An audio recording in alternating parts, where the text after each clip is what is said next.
And we are live, ladies and gentlemen. Welcome to the KD Ratio Podcast, your place for all things nerd. On my right, I have Dylan, a.k.a. Snow Blizzard Man.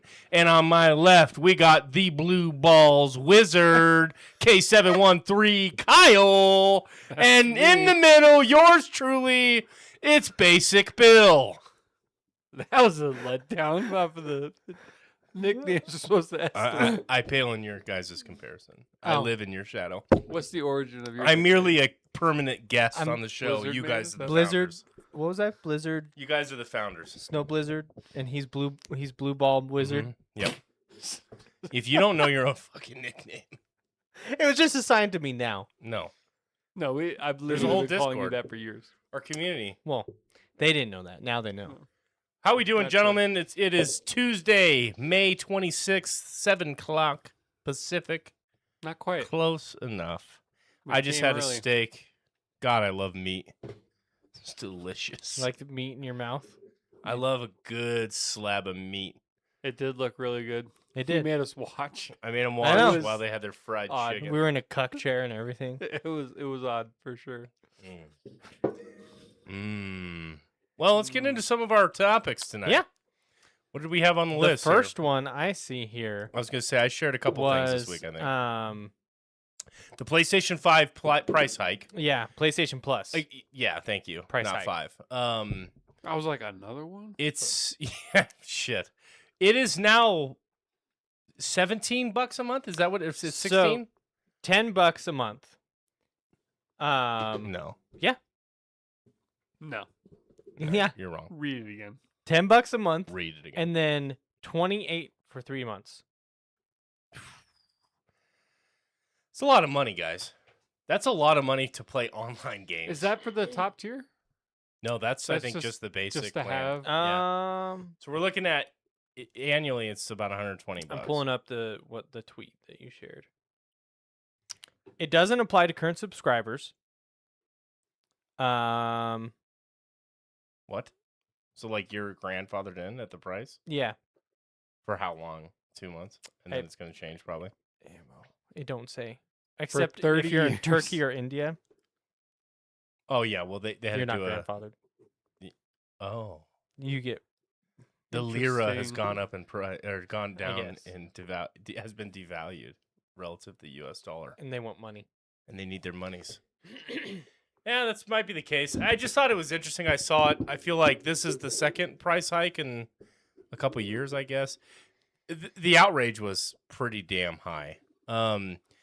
What? You don't really get anything with it other than being able to play online games, right? I mean, With PlayStation Plus, you get monthly games. They give like 4 or 5 free games a month.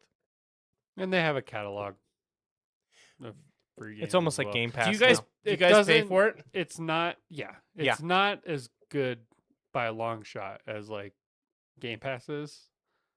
But like to me, it Is it just levels part of out the like I'm cost? paying it levels out to about like $14 a month. Because you have the That's higher like less tier? than I pay for everything now. Like Netflix, YouTube, Amazon. Don't get me started on everything. It's all like $20 a month now. It's Mhm. crazy. Yeah, I know. I think Hulu is like over 30, something like that. If you For, like, bundle the it top with tier or Yeah, if you whatever. bundle with Disney. If you don't want ads. Oh God, yeah, it's disgusting. I just thought it was interesting because there's a lot of people that were I watch Hulu with immediately ads. rejecting it.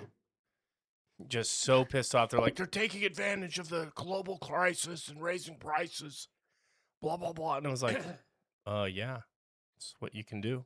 You can you can in fact charge. And everyone's like, well, this is fucking Concord. Concord. Like, just yeah, randomly probably. naming a I'm shitty like, game. hey, you could stop at any point. yeah. It's interesting. Do you guys just see it as a price of playing PlayStation games? Like that you'll always, as long as you own a console, you just pay that. I mean, 'Cause can you don't play online PlayStation games. without. I know. I feel like you would be the market to not pay for it, but you do. I don't want the restriction of not being able to play online. Like, and also I utilize the premium. I download a free game at least once a month. Yeah. And they're pretty good ones. Yeah. They might be older, but like that's how I got Suicide Squad. And if you think the games are like anywhere from $60 to $80, and that if they happen to be on there, then it's still more expensive to buy it than it is to use that Yeah. service. I think that the way that they do their paid service is like the best. Not, I think it could be improved in a lot of ways, but it hasn't like become egregious for me to be like, this is I'm not out. something. Yeah, I'm out. Like there's not like a something. And maybe I come from a more privileged position in life to where like that type of money doesn't bother me that much. And so like I could see that part of the argument as well. And I do feel upset when there are certain people that won't be able to experience gaming in its glory because there's some type of barrier to entry there. But for me personally, it hasn't affected me too negatively yet. Yeah, the thing that I gripe about, and again, I'm not a subscriber, so outside looking in here, the thing that's anti-consumer to me is the fact that they gatekeep the online component behind it, because I feel like that's just so cheap. If they just let people who own the console play online games and then had a subscription for things like their Game Pass, library and stuff like that, I wouldn't even blink. I think that would be totally fine. But Xbox, that's I what mean, I bothers think me is they Sony gatekeep it. did it for the longest time without needing a service to play online. I know. For a long time. It wasn't until like the middle of the PS4 era that they changed that. And it probably was just kind of like, Xbox has been doing that since the 360 days.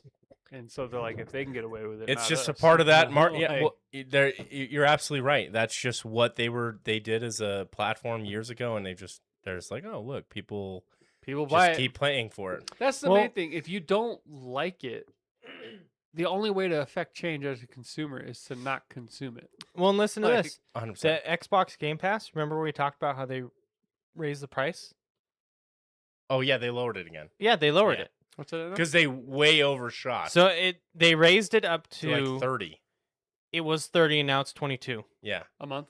Mm-hmm. Because it went from For Ultimate, which It is a better service. It's still more expensive than what PlayStation's top tier is, but it's not. PlayStation's is not nearly as good. No. Yeah, it's a totally different offering at this point. Yeah. I mean, I don't know. But Yeah. to Kyle's point, it obviously they saw the numbers And of people leaving, Yeah. and they course corrected. They What's said, "Oh wait, What's funny is when they originally raised that price to $30, I'm pretty sure the person in charge of Game Pass came out and said, like, yeah, we're just going to see what happens. We're just testing Like, the waters. exactly. And Yeah. it was like, oh, shit. How many people do you think... this happens all the time where people buy subscriptions and forget they're paying for it. Oh, yeah. that's There's huge. whole services now dedicated to helping you out with that, like Rocket Money. Yeah. Hashtag not sponsored. But I'd love to see But maybe. what percentage of PlayStation's profit is derived from just that people who subscription. don't." a lot. Well, no, just that subscription. Because, like, for example, Costco, from what I understand, is their whole goal is to break even on selling products. Like, they're trying not to make any money. Yeah, it's a subscription business.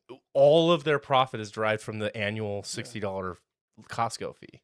They generate like $2 billion in profit. That's from why that. they sell And everything else are just trying to be break even. Yeah, they're breaking even on all their products, so they're still justifying having them, but they make all their money on the subscription, Yeah. and that's why they sell their food at a loss because it's good marketing. They put the Come in rotisserie for a chicken all the way in the back. Fat You gotta go ass through. hot dog for $1.50. The only place like I don't even think they're selling that one for a loss.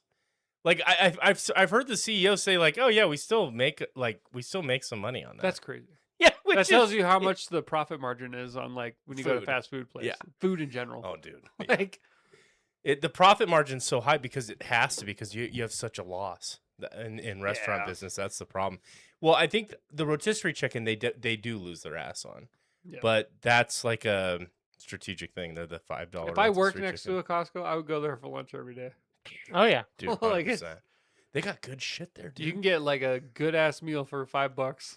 You could get Easy. a soda and like a good salt, like their slice of pizza. It's straight like New York style. It's like Yeah. the fucking size Big. of my face. Yeah. Yeah. It's good Probably not the stuff. healthiest thing to eat every day, No. but You coming from the guy who ate a fucking box of mac and cheese Every day with Years soda. ago. I've been eating great lately. Thank you You very much. absolutely have. I'm not throwing shade. Hashtag not healthy. That was back when my body could take that without it affecting it negatively. Now, if I eat like that, I literally feel like I'm dying. I You're will like, oh shit. Yeah, I just feel like everything is this subscription model. I mean, I have a aunt and uncle. You're gonna laugh about this. I have one too. Me too. Do you have any aunts and uncles? I do. How many? Cool. I have. He's counting by twos. You see that? Yeah, Aunt Uncle 1, Aunt Uncle 2, Aunt Uncle 3. I've never seen someone count I have the way you just 6. did. It's disturbing me. I have, let's see. Live long and prosper. What? Carry the 1. Hold on. Can you hold up 1 for me? What's the one that those kids do? Dude, I will never understand that. They're like doing the calculating stuff. Yeah. Oh, yeah. 475. The mathletes. What the Yeah. 5. I just think of like Geralt when he's like walk off the edge, or, you know, like when he does when he controls people's minds. I don't know how they do that. But I have an aunt and uncle. Their kids graduated high school, and a couple years had passed. A couple years. Yeah. And then they realized they were still paying for the school lunches What? at the high school. Oh. Damn. They were paying they get any- $25 a month. Any for kind of back years. pay on that, or is the fine print say it's your fault? Do you think the school district is even remotely set up to handle anything? Like Yeah. I mean, hey, there's probably less fortunate kids. And that's benefited from and it. that's exactly the rationale You that donate they it to made. the school district Wonderful. at that point. Yeah, so that happens all the time. I'm pretty anal. I feel like Continue. it wouldn't take me long to notice charges that I'm not paying for. Yeah. I go through my statements always. Maybe not always. I have gotten a little slack here in the last probably year or so, but I do go through them every once in a while, and I'll go back 2-3 months. I've gotten better at canceling subscriptions if I'm not using them. Me too. I used to be bad at just like, well, especially I feel like they used to be so cheap that you didn't have to think about it. But now they all Dude, add Game up. Pass is like $3 a month. Next minute, you're paying hundreds of Yeah. dollars a month. So now I'm like, Makes okay, sense. well, I'm not watching anything. Cancel. And Yeah. it's like, okay, well, right now I have Netflix because I was watching this I show. used to hang on to things because I didn't like the idea of not having access. Like I'd be like, if I'm not watching anything on Peacock, but like if I want to, But what if? you know, what if something comes out? And now I'm at a point where I'm like, I don't need any Yeah. of these things. Like the one thing I would say, the one indulgence I have as far as like subscriptions go, because everything else is like I literally do watch. But one thing that I pay into right now that I don't need to for any reason is YouTube, because I just hate ads at this point in my life. I consume too much of it to Yeah. wait. It's egregious. I have to watch all those ads. I So don't. right now I don't pay for Netflix. I get my brother-in-law donates it, and he like my house is set up as the main house because they stay here so much that he just Yeah. will watch Yeah. Netflix here. So that's fine. Paramount Plus comes from my Walmart Plus subscription. HBO Max comes from my AT&T bill. Amazon Prime, I think if you're a household in America, you have to have Amazon Yeah. Prime. I think Yeah. that's like That goes just without comes from saying. the Prime. This one's bad. I legitimately don't even know what Prime costs these days. I think it's $180 a year. I it? legitimately don't know because I just pay for it. Like Yeah. I don't even We question use it. Amazon so It's- much that it would just be asinine to not have. I know. How much does on Prime cost? Let's see. Oh, it's still $140 a year, dude. And have you guys seen that they just rolled out overnight deliveries here? Did they? Oh, I have no joke ordered shit, and it has been at my front door in like 2 hours. And I was shocked. I ordered a comforter for my bed, and it was like Ready at the out warehouse for over here. I ordered it for delivery, And it was like, it's on the way. And I'm like, I think it bugged out. Like, Like, what do you mean? Like, what do you mean? You know? It's here. 2 hours later, is that Some guy's like, oh god, because they Billy bundled needs it. this. They bundled it with another delivery, like It's another Spider-Man delivery. with a 29 Yeah. minute guarantee. Swinging in, drops the Yeah. pizza So time. that's Amazon Prime. Have you ever ordered I don't think I have something anything else. from online? Hulu. Yeah. Like, oh, okay. I was just curious. Enough said. No, but like from like a store that had nothing to do with Amazon, but then Oh, when it's it miserable. shipped, it just came from Amazon. Oh, That happened to me the other day. huh. I ordered direct from this company's website. I ordered like one of those water flosser things, picks or water whatever. picks? Yeah, like a water pick. I did a little research and then it was like, oh, this is the best one. And I was like, okay, so I bought it. And I bought it direct from that website, and then it's still shipped through Amazon. Have you And ever then heard of Amazon dropped it off. Amazon drop shipping? Hmm. So it's this entire side hustle that people do, and it's exactly that. Like they piggyback on the Amazon logistics system, Yeah. and they sell product through their thing. So I have heard of it. That's Sounds like that's basically what they're happened. But doing. yeah, I ordered direct Mhm. from that website, and then it dropped off by an Amazon car and everything. Like the Amazon drove by, and it was just weird. Like, I guess it makes sense, you know. What Yeah. I'm kind of shocked about is I was in another life. I was an investment analyst, and I had this crazy take. I said in the next 20 years, I was pretty reserved about it. We're about 10 years into this, so I got 10 more years to be right. I thought, and I'm not going to be right. I thought Walmart was going to beat Amazon in Mm. doing what they were doing. And my entire premise was it comes down to the ability to ship that last mile. And Walmart already has like probably 95% of America lives within 2-3 miles or like within 5 miles of a Walmart. Yeah. And so I'm like, I don't think Amazon's ever going to have the build out to the point where they can have that last mile where you could do same day deliveries and shit like that in every city across America. And now I it's think they happening. fucking have done it. And I think they nailed the layout because what they've done. And honestly, I think it's And mainly that was because the take Walmart that sucks. caused them to leave the job. Yeah. And they were like, "Get out of here! You're Well, fired." I think I'm actually really disappointed in like Walmart hasn't like Walmart's done their Walmart Plus, but they've just stayed in their lane. Yeah. I thought they were going to convert like half their store, which I still think they need to do this. I would say I would love to know the foot traffic. Have you guys been in a Walmart? Like I don't do any shopping I ever hate anymore. Walmart. I hate Walmart, but yes, I've been in it. I know you've been in it, but like recently, like do you do Yeah. all your do you guys have Walmart Plus? No. So I do you mainly where do you do grocery shopping? like just like the local like The little- Smith's, okay. Safeway. So like you just do Kroger like and stuff like actual- that. every now and then we go to Costco if like we're like feel like Got we it. want to stock up for major things, but But you do you like grab a cart and you walk around and you stockpile and like yeah, we okay. don't we every now and then we'll dip into like shopping services, but that's mainly like Target and things like that, not like grocery shopping. Got it. Most recently, Walmart. So like you still foot traffic around, Mhm, walk and I around. hate it. Okay. When you're going, so you wouldn't really have an answer for this because you don't go to Walmart. But when you went through there, do you see a lot of customers there, or do you see mostly people picking orders for their pickup stuff? A lot of customers. Oh, really? Yeah. I feel like you still see a lot of customers, but do you see people pushing around those huge blue bins going up and down the aisles stocking orders? Nope. Okay, well, maybe it's just a Walmart maybe it's just local to this area because it's so built out. I don't know. I don't know which Walmart I you saw go I to. go to that- the one. I saw a lot of personal shoppers at Home Depot when I went there the other day.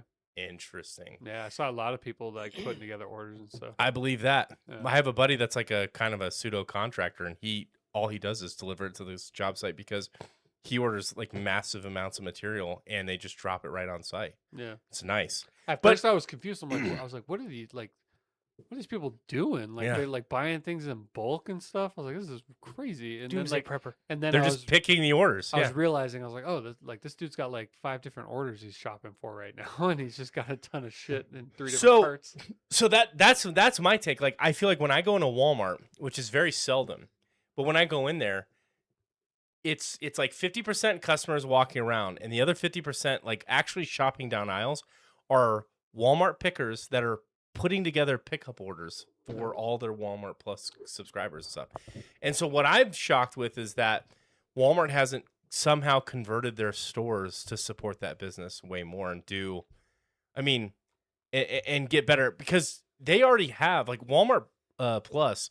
If they have an option on there, I can have an order to my house in 45 minutes delivered. To where it's like an express. It costs me $10 as a subscriber, which is nothing.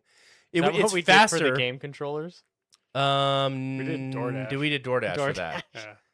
or like Postmates or something like that. It was We did one of DoorDash. those. Was it? The only reason I know that is because I don't DoorDash a whole lot as far as like, and so it still kind of recommends tech to me sometimes. Interesting.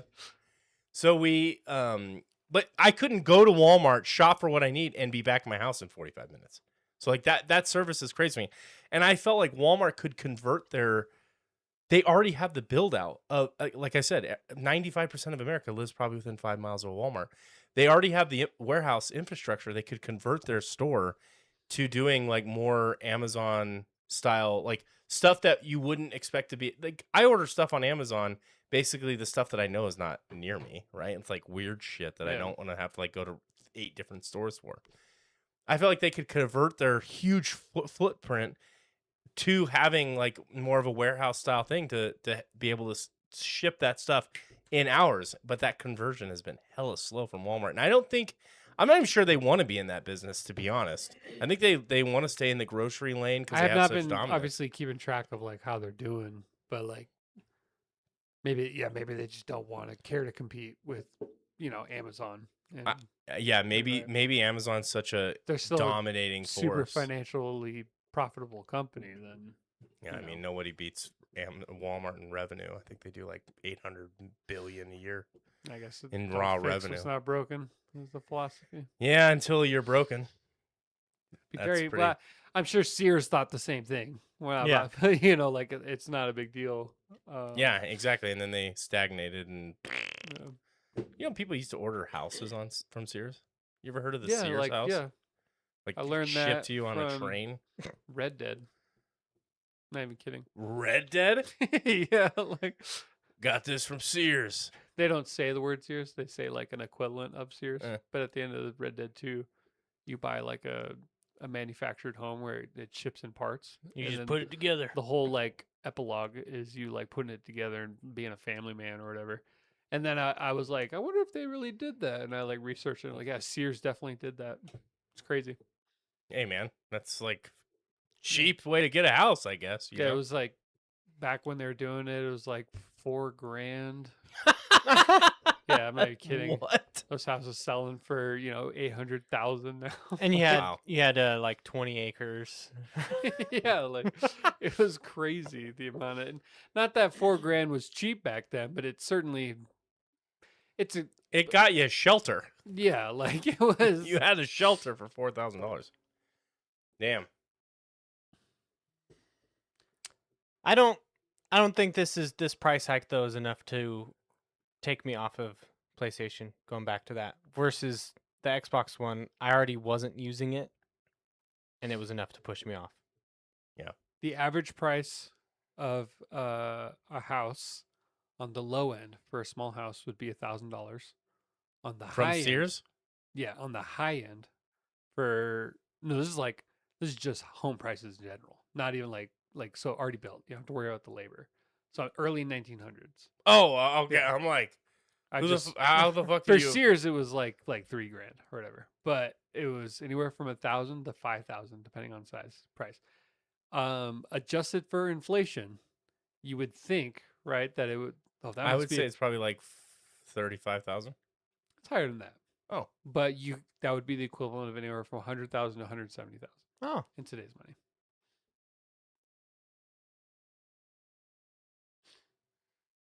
$100x in inflation?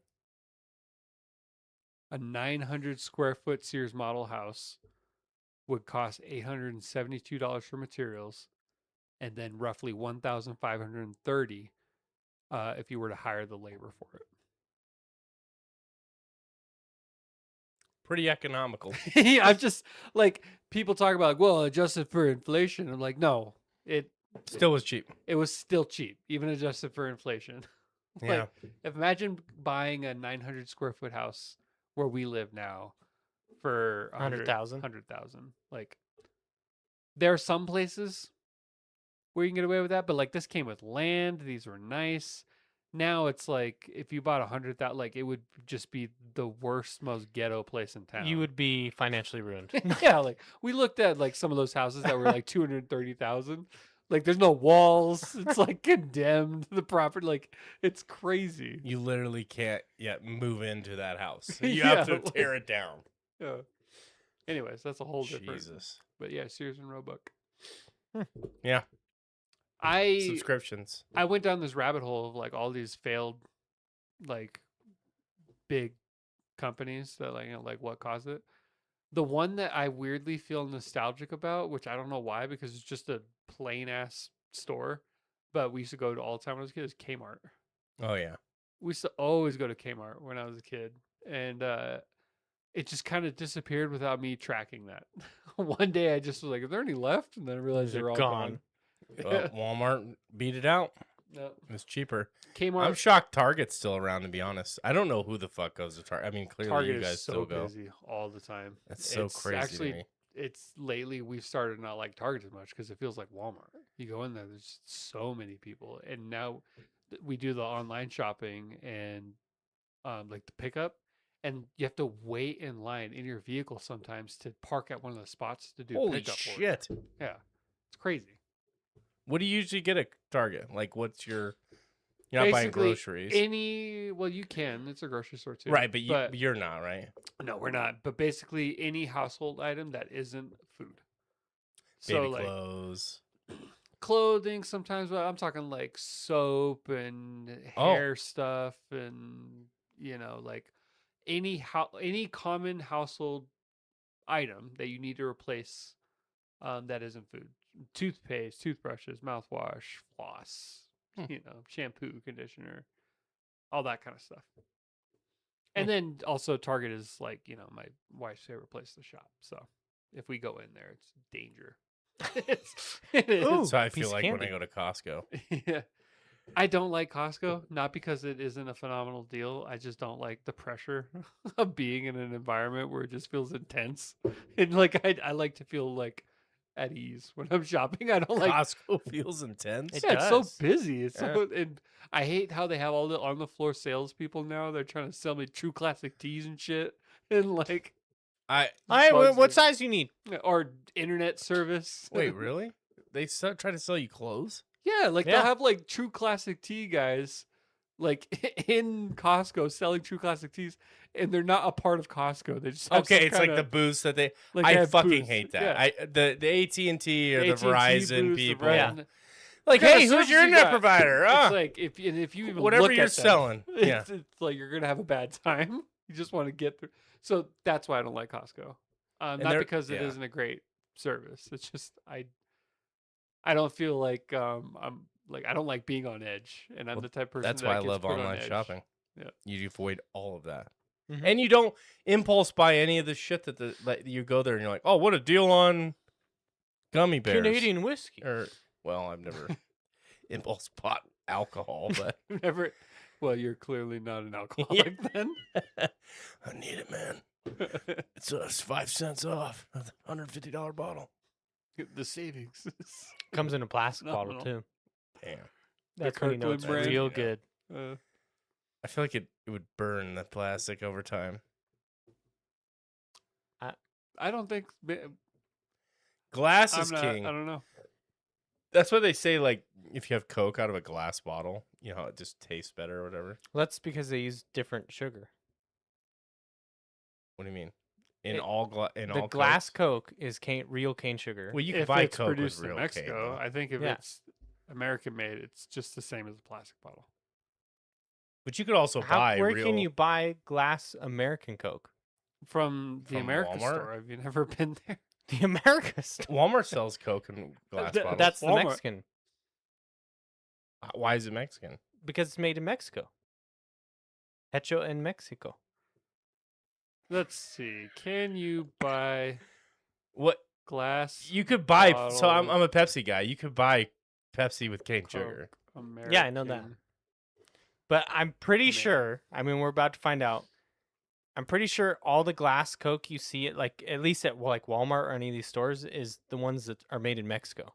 Well, what the fuck You can does that matter? absolutely buy American 'Cause that made glass uses- bottle Coca-Cola. They sell them at Target, Walmart, Smith's, and Dollar General. I don't know about that. I'm gonna I have to go don't- verify this myself. That's just Gemini, and it pulled from, it says, The American 189 sources to come to that I don't know about that. conclusion. I'm gonna go Walmart. I'm gonna take a photo. I'm gonna send it. I'm sure there's Mexican soda, They sell but both. what does it matter? It's still Coke. Well, it's a different sugar. Let's cane It's sugar. just cane sugar Coke. Yeah, so it tastes different. 100% it does. I am not arguing that. I'm saying that you can definitely But you buy could just- American made. That's my bottled point. You Coke. just you could buy the regular version or the cane sugar version. All right, so Coke aside, We'll move do on. things taste better in a glass bottle than they do a plastic bottle? Yeah, the point is they have the plastic leaches into like whatever container it is. Microplastics? Exactly. And it taints the flavor.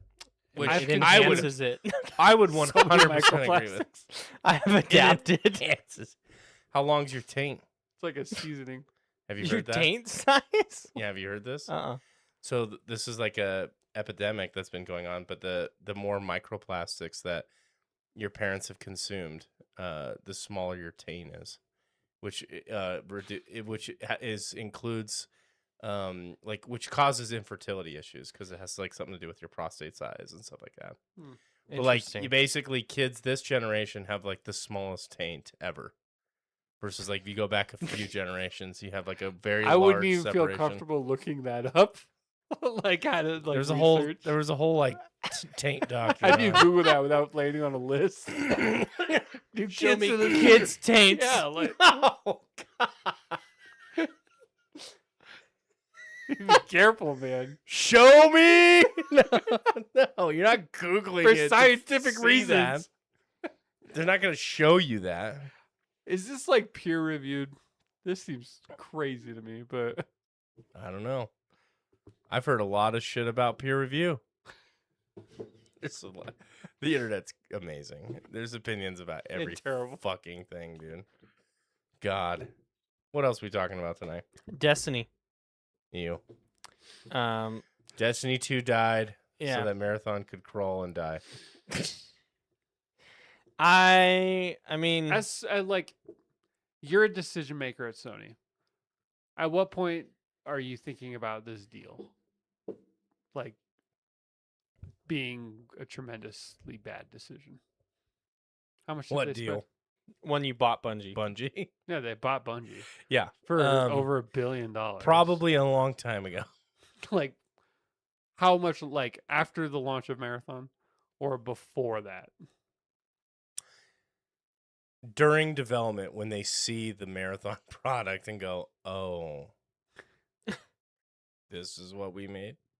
It's well, they Whoops. probably wanted it to be not a is it arena shooter? No, Mhm. It's like Overwatch, right? No, I don't No. think so. it's an close to like extraction shooter. Tarkov.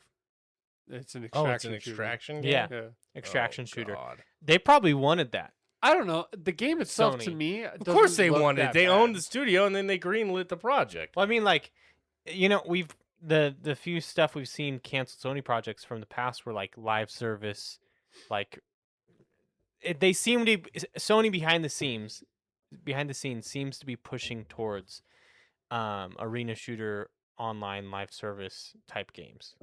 Like they try so who knows? I don't know. Bungie, Sony's made a lot of missteps lately. Concord. They've made a lot of missteps. Highguard wasn't Sony, right? Highguard was just No. Another failure. yeah, just another company. How's Marathon doing? I haven't checked in it. The only time I ever get any updates is when we Let talk us in the check Oh, the podcast. it's, Steam it's charts. memed as like one of the worst games. Like one of the biggest failures. Steam database Marathon. I don't want to know price history. That is what we were looking for. Yeah, I mean, not even it didn't even peak at 100,000 players. Yeah. Like think about it that a Bungie game in 2026 and it didn't even peak at 100,000 players.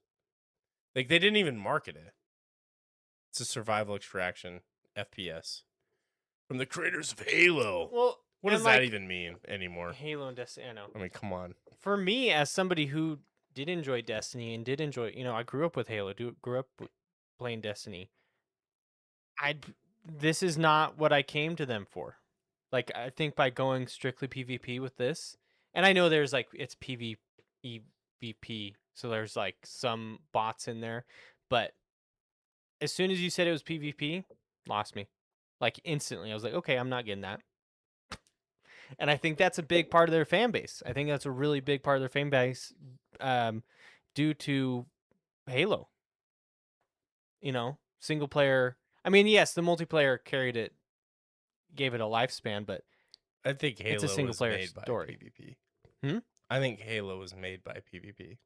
I think it helped keep it alive, but I think I think if Halo launched as a single player only, like it would be a great title. I agree, don't but think it- but don't I it'd be think heralded in- I think if it launched as PvP only, it wouldn't be. yeah, as I good. would agree with that. Yeah. I would agree with that. So I think both aspects, but then with this one, they cut off half Yeah.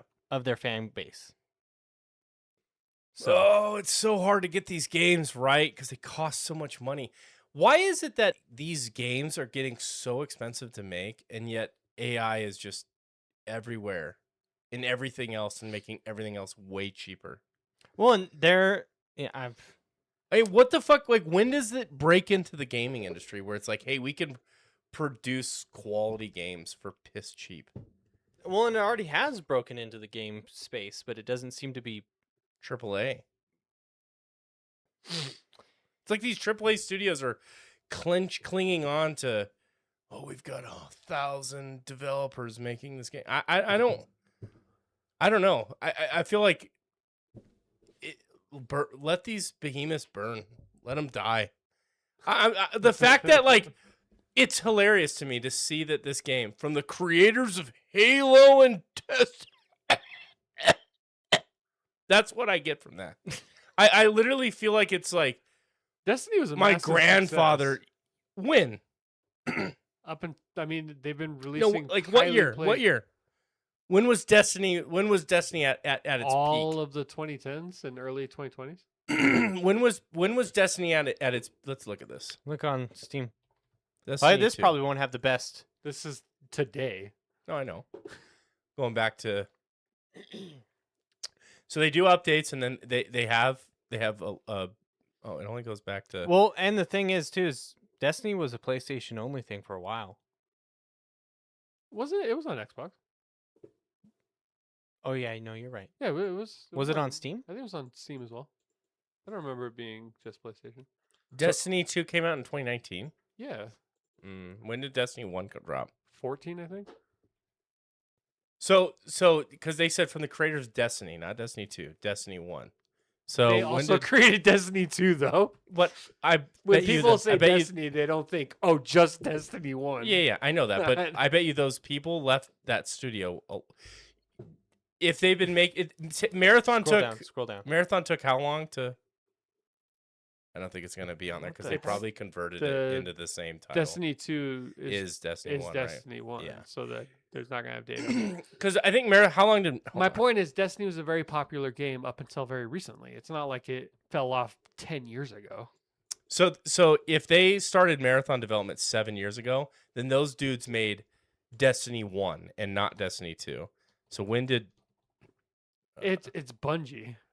They rotate people all the time. I don't think that when they say from the creators of Destiny, they're not talking about just Destiny 1. Like, But what I'm saying is they started developing on Marathon yeah. 7 years ago, which would have been 2019. Okay. So they probably didn't have much of a hand, or they didn't oversee the rollout of Destiny 2. Destiny what I'm saying 2 is- didn't just start development at 2019, though. No, I know, because it obviously because it released them. I'm But just what not tracking what you're saying. so let me get there. All right, I'll stop, Halo, I'll stop, I'll listen.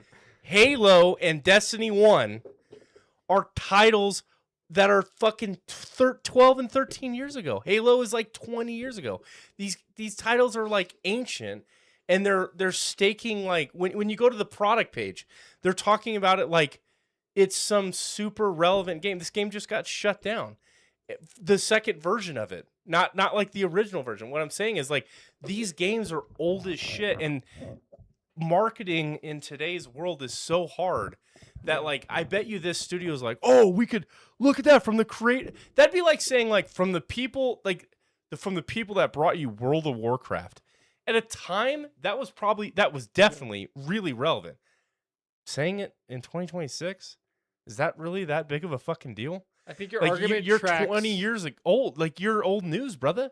Your argument tracks for Halo because that is Sure. obviously a very old game, and Bungie hasn't been involved in Halo since Halo 3, I Reach. think. Reach. So that tracks for sure, but not for the Destiny portion of it. That game was just barely recently, like they just barely stopped and announced that they're no longer making content for it. It was popular all throughout the 2020s. And I don't think that there's a person alive that looks at from the creators of Destiny and thinks they must be talking about just Destiny 1. Like, Destiny is Destiny. Sure. Like, they're not thinking just Destiny 1. They're talking about Destiny 1 and 2. And I do think that people that are working on Marathon were also people that worked on Destiny 2. Like, the game launched in 2019. Just because they started development on Marathon in 2019 doesn't mean... That's why, like, it didn't, like, it. Destiny 2 Fair. didn't just start getting developed in 2019. It was being developed before that. So what were they doing before Marathon? They were working on Destiny 2. Fair. I guess holistically the point that I'm making is I think these executives that are greenlighting these projects and stuff, they're people of yesteryear. And they're looking at these old titles and just looking like, "Oh man, this guy made Halo." And it's like, that's fucking awesome. But that's also so long ago, and Halo is nothing anymore. Well, they're And it's trying just, to like, we got to look towards the future. They're and I trying think to- these studios need to die. cash in on brand recognition, right? 'Cause 1,000,000%. We see it with BioWare. BioWare's They failed get milked to a death. lot, right? But it's like from From the the main, creators of Mass Effect. and it's Yep. like, Yeah. and then it's dog shit. You're like, okay, well, Yeah. all the people who made Mass But- Effect are gone. And it's We're like, also that's seeing old that news. same thing with that game that we're excited about with Exodus, where they go from the minds behind Mass Effect. It's a completely different studio, completely different everything, but they're still, bringing up the fact of a game that came out in 2007. Yeah, These guys didn't even work on Mass Effect 3. They I worked on Mass just- Effects 1 and 2. So I See, I think that I don't know. don't think there's anything wrong with them talking about games No. that they like and that they, No. as far as marketing goes, like what else would you do? I just think that From the people that have been developing this game for a while now, like they have to talk about something. Like, sure. No, I get it. I just think that those decisions that lead to staking planting your flag in that, I don't think that that's as. What am I trying to say here? Like, I don't think that that's as big of a. Mass Effect. When did Mass Effect 1 come out? 2007. 20 years ago. Yeah. Like, you don't. I don't know. I just think For these the are people that- ancient studios. So yeah, but for gotta the get people new that ideas. they're marketing to, it makes sense because if I'm True. 100% being honest with you, for Halo fanboys and for Destiny fanboys, I bring up Exodus because if someone tells me from the creators of Mass Effect 1 and 2, You're buying the game. that's good marketing for me. Yeah. I appreciate that. And I'm not thinking, well, that game came out X amount of years ago. I'm thinking, I love that game more than anything in the world. If it's anything like that, I'll buy it. I just think that I don't know. I think that mindset, I just feel like this is part of the staleness of the market of AAA gaming right now. And it's why we're just seeing such a lack of evolution is these people built amazing titles and they're kind of just selling you exactly I also what want you to be think. clear. I'm not dying on this hill because I think Marathon is like an amazing I know what game. you're saying. Yeah. Like, We're also seeing it though with movies. Same exact thing. Like Exactly. they're trying to recreate the glory days when it's like, no, just innovate. Just do because something new. they know it's going to sell. Mhm. They know exactly to your point. No. They know that that's going to get you in on the market, and you're probably going to buy the game because that's such a beloved storyline to you, and you're obviously all in on the Exodus narrative. Like, Right. it seems really cool. It looks like a cool game. I'm not going to say it's bad, but I don't know. It seems like something.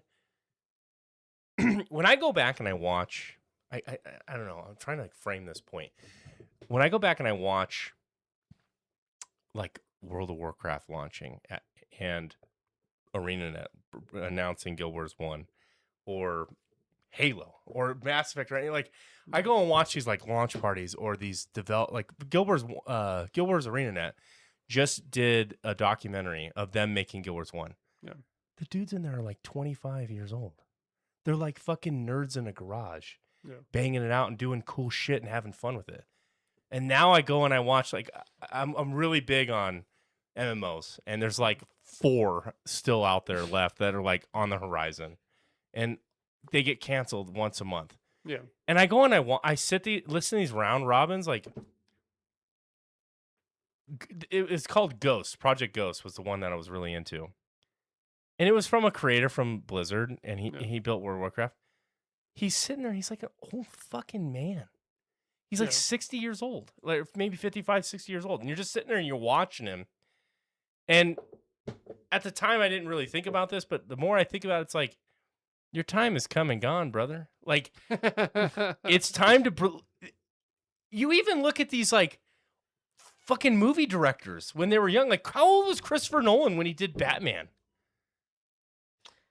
I don't. Like, the whole world... Yeah, I feel like I don't know how old he is. The Even whole now, world is no, grabbing no. onto this bygone era. Like, look at the average age of our presidents, the last few presidents. Like, Christopher Nolan was 35. 35, and he when, got a $500 million Batman budget. Begins came out. He's 55 now. What 35-year-old director nowadays is getting an opportunity like that? It's these massive Well, that could lead us studios into our next topic. hit me. Well, I mean, they're not getting so. I mean, I don't know if you were like, horror films are not your thing. So I know you're not like keeping up with like the market, but there's been a huge shift in the sort of like indie space when it's come to like these horror films lately. So specifically, we already talked about Markiplier's thing. Yep. Completely self-financed, $3 million. He made north of $40 million on that. It's because he himself is a brand. He himself is a brand. But then this movie that just came out, Obsession. So not only is it financially successful, it just crossed over into like 75 million on a $750,000 budget. It's also a huge critical success. It's like gonna make him over 100 million or something like that. I saw. And these two dudes, and I've sent you guys like skits from yeah, these guys I know before. who they are. They literally got popular on TikTok just making like funny Comedy videos, comedy skits. And a lot of their style of comedy is like, oh, you can see how they transition horror because of like the skits that they do. The guy's like 26 in real life. He's younger than us. And he just made this like horror film, and it's a massive success. He's set up for life now, him and his friend.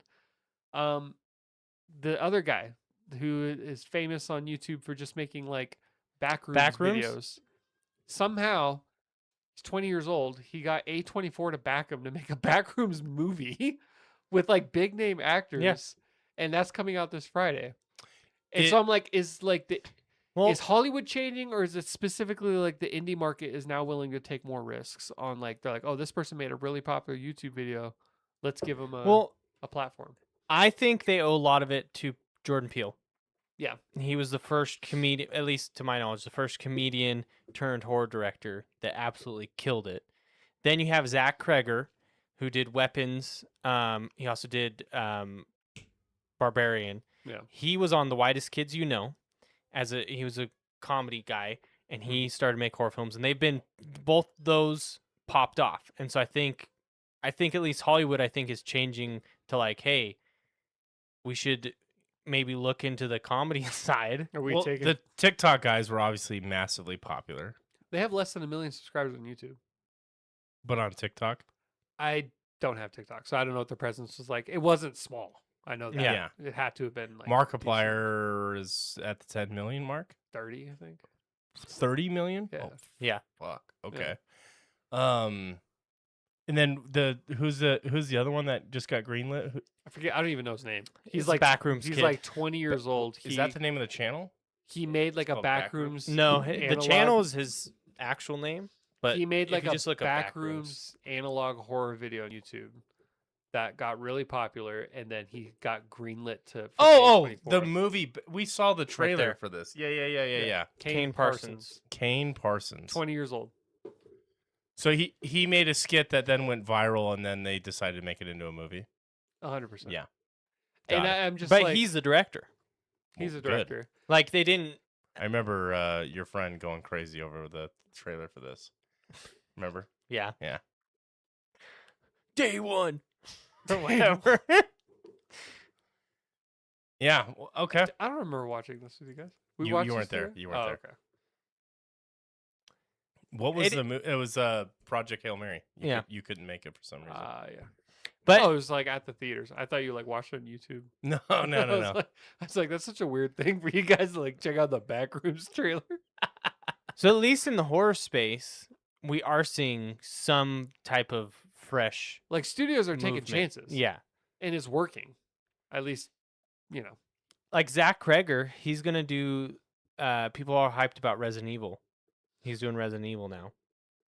And it looks weird as hell. It- It looks like nothing like the game. And he's come right out and said, like, why would I tell a story that rips off the game when you can go to the game for that?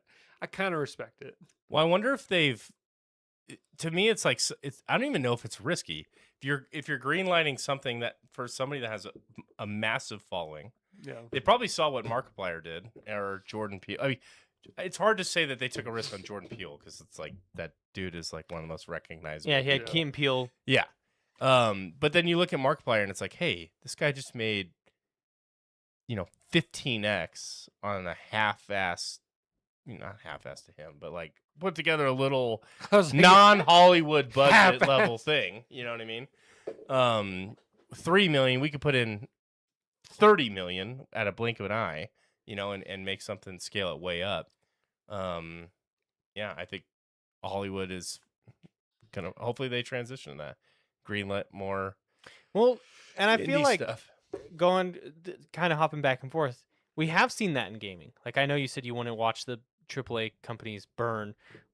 We kind of are starting to, right? We have Oh, Expedition They've 33. been burning. Yeah. Yeah, and so I think it's happening slow, but I think it is happening. I think the big companies are dying, right? Like you see Ubisoft now doing Black Flag resynced, which I'm hyped for because I love that one. But they're like, Here's our third attempt at let's getting it right. remake it. They love that one. Yeah. dude, this Kane Parsons guy, it's actually kind of crazy that he got A24 to bat. He's 20 years old. A24 is like they're an indie film studio, but they're known for producing like Oscar-winning films. Yeah. Like that's their whole thing.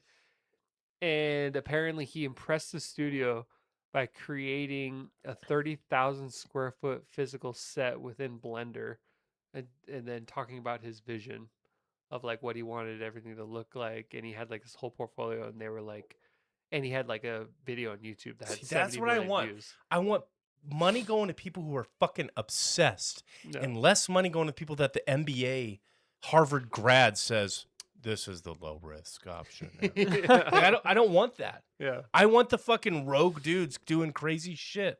I want fucking Doom in the 90s, like that's what I want. I want people like that creating cool shit. And that's what the AA and single A is killing it right now. Like I jokingly say like I want to watch AAA burn. We're absolutely in that era right now. AAA has been flopping and flopping and flopping and flopping. So, hopefully and we talk about this too. What the hell is the difference between AAA and AA? Because the tools these days, the quality, you can have Well, just as good of no. a quality game Like with one dude. back in the day, these AAA studios used to like things like proprietary engines and like that. Now it's like everybody has access to Unreal 5, and so even Yeah. shitty games look good now. Yeah. Like it could be a terrible game that still looks pretty. Like Well, we talk about this in the so I come from the world of software, and we talk about this in enterprise applications all the time, where in the early late 70s, 80s, 90s, there wasn't big enterprise level software companies that you could go to as a Fortune 500 company and say, I need a solution for a CRM or an ERP or a accounting, finance software, whatever it was. So if you were big enough, what you did was you built your own. You literally would invest millions of dollars to build a homegrown solution for some enterprise solution to help you track inventory, whatever it was. If you did a good job of that, you probably stayed around as a company. If you failed at it and it did a bad job, you probably didn't do well. And you probably flopped, which is why you saw so much turnover of you guys have ever seen those stats, but it's like top 10 companies by market capitalization every decade. And it changes. Yeah. All of the names basically change constantly, except for some oil companies. But it's constantly changing. And it's because projects like these failed all the time. And if you got it right, you got it right and you did it well. And then the 2000s come along and the .com stuff and things like what I work on, Salesforce and Oracle and these other monolithic enterprise applications come out. And it's these sort of standardized implementation. Nothing is bespoke. It's, hey, this is best practice. That's when the term was invented. Use these best practice tools that are sort of standardized for your industry, whatever it is. And those have gotten really, really popular. Yep. And these have exploded over the last 20 years. Well, now we're in this weird third phase where all those are just standardized, best practice, everything I just said. And now companies want extreme customization back to what we were in the 80s because things like AI have lowered the bar. Yeah. Well, it's hey, I can actually develop a bespoke tool that fits my business perfectly. I want that. Right. Because now we've lowered the bar. Mm-hmm. So we're sort of entering in this Wild West phase of, I think Salesforce, the stock, and Oracle and these other enterprise applications, they're down 50% year to date because they're hemorrhaging cash. A lot of customers, they're not necessarily moving off of that, but the growth prospects is low because, hey, if I could just go and develop my own homegrown solution and not pay you literally millions, tens of millions of dollars in a lot of these companies' cases, then why would I do that? So it's kind of come full circle back to the bespoke era for cheaper because AI has made them more competitive. So I don't know. I think it is an interesting dynamic that we live in. I don't know if you guys have any thoughts on that. That's a cool story that I just said, but I don't have any thoughts. It's pretty cool, and if you don't, you're kind of a dick. It's pretty cool. I just shared it with you. I just dropped some knowledge. No, I mean that ties right back into Unreal Engine, right? It's the same idea of you have back in the days you had everyone built their own, making dice. Well, Frostbite, yes, and then even CD Projekt Red made the Red engine. Yeah. And Resident Evil with RE engine. Yeah. And think about the barrier to entry to making a quality game. It's okay, where do we start? You got to build your own physics engine from scratch. Yeah. Okay, I'm out. 8-bit it is. So now though, we have, they still exist. RE engine looks fucking amazing, right? And Frostbite and those still exist. But Politics 6 is one bad something and then the engine's gone. Mm-hmm. Yeah, Red engine. It's officially killed. Cyberpunk came out. It's a beautiful engine. Just the game launched the way it did. Now they're on Unreal. So. Versus, I would much rather see Bethesda move on from Creation Engine, but yeah, I think Call of Duty still is on their original engine too. Could probably. I'm pretty sure. Touched Call of Duty and almost. I don't know. It's the movement is in the physics of that game is beloved, whatever. But yeah, so that's a serious buried entry. And now we're in the enterprise application. Everybody consolidates into one or two platforms, Unreal Engine, and then pretty soon we'll get to a point with AI where it's a kid on a random Friday can be like, hey, spin me up a physics engine that I can make my own game out of. Increase the jiggle physics by 5. Yes. So, enhance. The last time Call of Duty has updated their engine was 2019. It still looks fine though for what they're doing. I don't think that they need to. Like if you look and play like Modern Yeah. Warfare, like it looks graphically fine. Like it's impressive in some areas. So like it's funny that they've made what 7 games since then, and yeah, it's I like mean the they have same engine. They used basically the same engine from 2005 to 2018. It was just a heavily modified version by the end of it. And then they updated in 2019. Warzone. And they're still, yeah, basically Warzone was like what launched the new engine. Hmm. It It doesn't look bad. it doesn't look bad. it doesn't but, like, operate yeah, bad. it's not. I mean, No, that's my the problem point, with yeah. Yeah. my problem with Bethesda's engine is it like it looks bad now. well, like and it runs crappy. yeah, like if it was still serving like them well, like I think it's called IW, like Infinity Ward engine, like Call of Duty, then it wouldn't be as big a problem. But the fact that it is not even like it feels like last gen, it's not. It doesn't. It's not good. No, like what? There's bugs. There's bugs that persist between all games isn't there? from that they. There's one bug that's existed in every game they've launched since Skyrim, and it's the same one like they've And so, never like, addressed it. Day 1 patch from a modder. from a yeah. The modding team usually fixes it too. They just anticipate their games to have it whenever it. That's so comes gross to me. It's God, wild Howard. though. But I'm gonna He's see another Backrooms. dude. To go back to your comment earlier of like these guys that are like getting older, and it's like maybe just pass the torch, honorably or whatever. Todd. Todd Howard, was in his basement with a box of scraps in the 90s, and he developed, Bethesda, and you got to give him credit for like what he did for RPGs. Sure. But over the last, I would say, like 10 years, it's become apparent that he has a very old school vision for his games that just gamers don't gel with anymore. And the games do good enough. That they keep him around. Yeah. I mean, look at what Yeah. you said earlier. Like, they're doing Black Flag re-release. Resynced. The third time they're trying to make this fucking game. No second. Well, but they had that, what was it, the Sea of Thieves? Oh well, that. I mean, well, I no, mean, come Skull on. and Bones. Skull and Bones, thank Skull and you. Bones. Yeah, Sea of Thieves was Isn't actually it good. weird that like games that came out when we were already adults are now re-releasing for nostalgic sake? It's like, I guess I am getting old.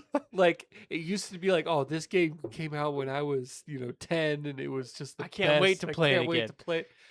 And now I'm like realizing like, oh, Assassin's Creed 4 came out. I was already a grown adult when that game came out, and it's now been long enough that To there's get a a release. nostalgia release for it.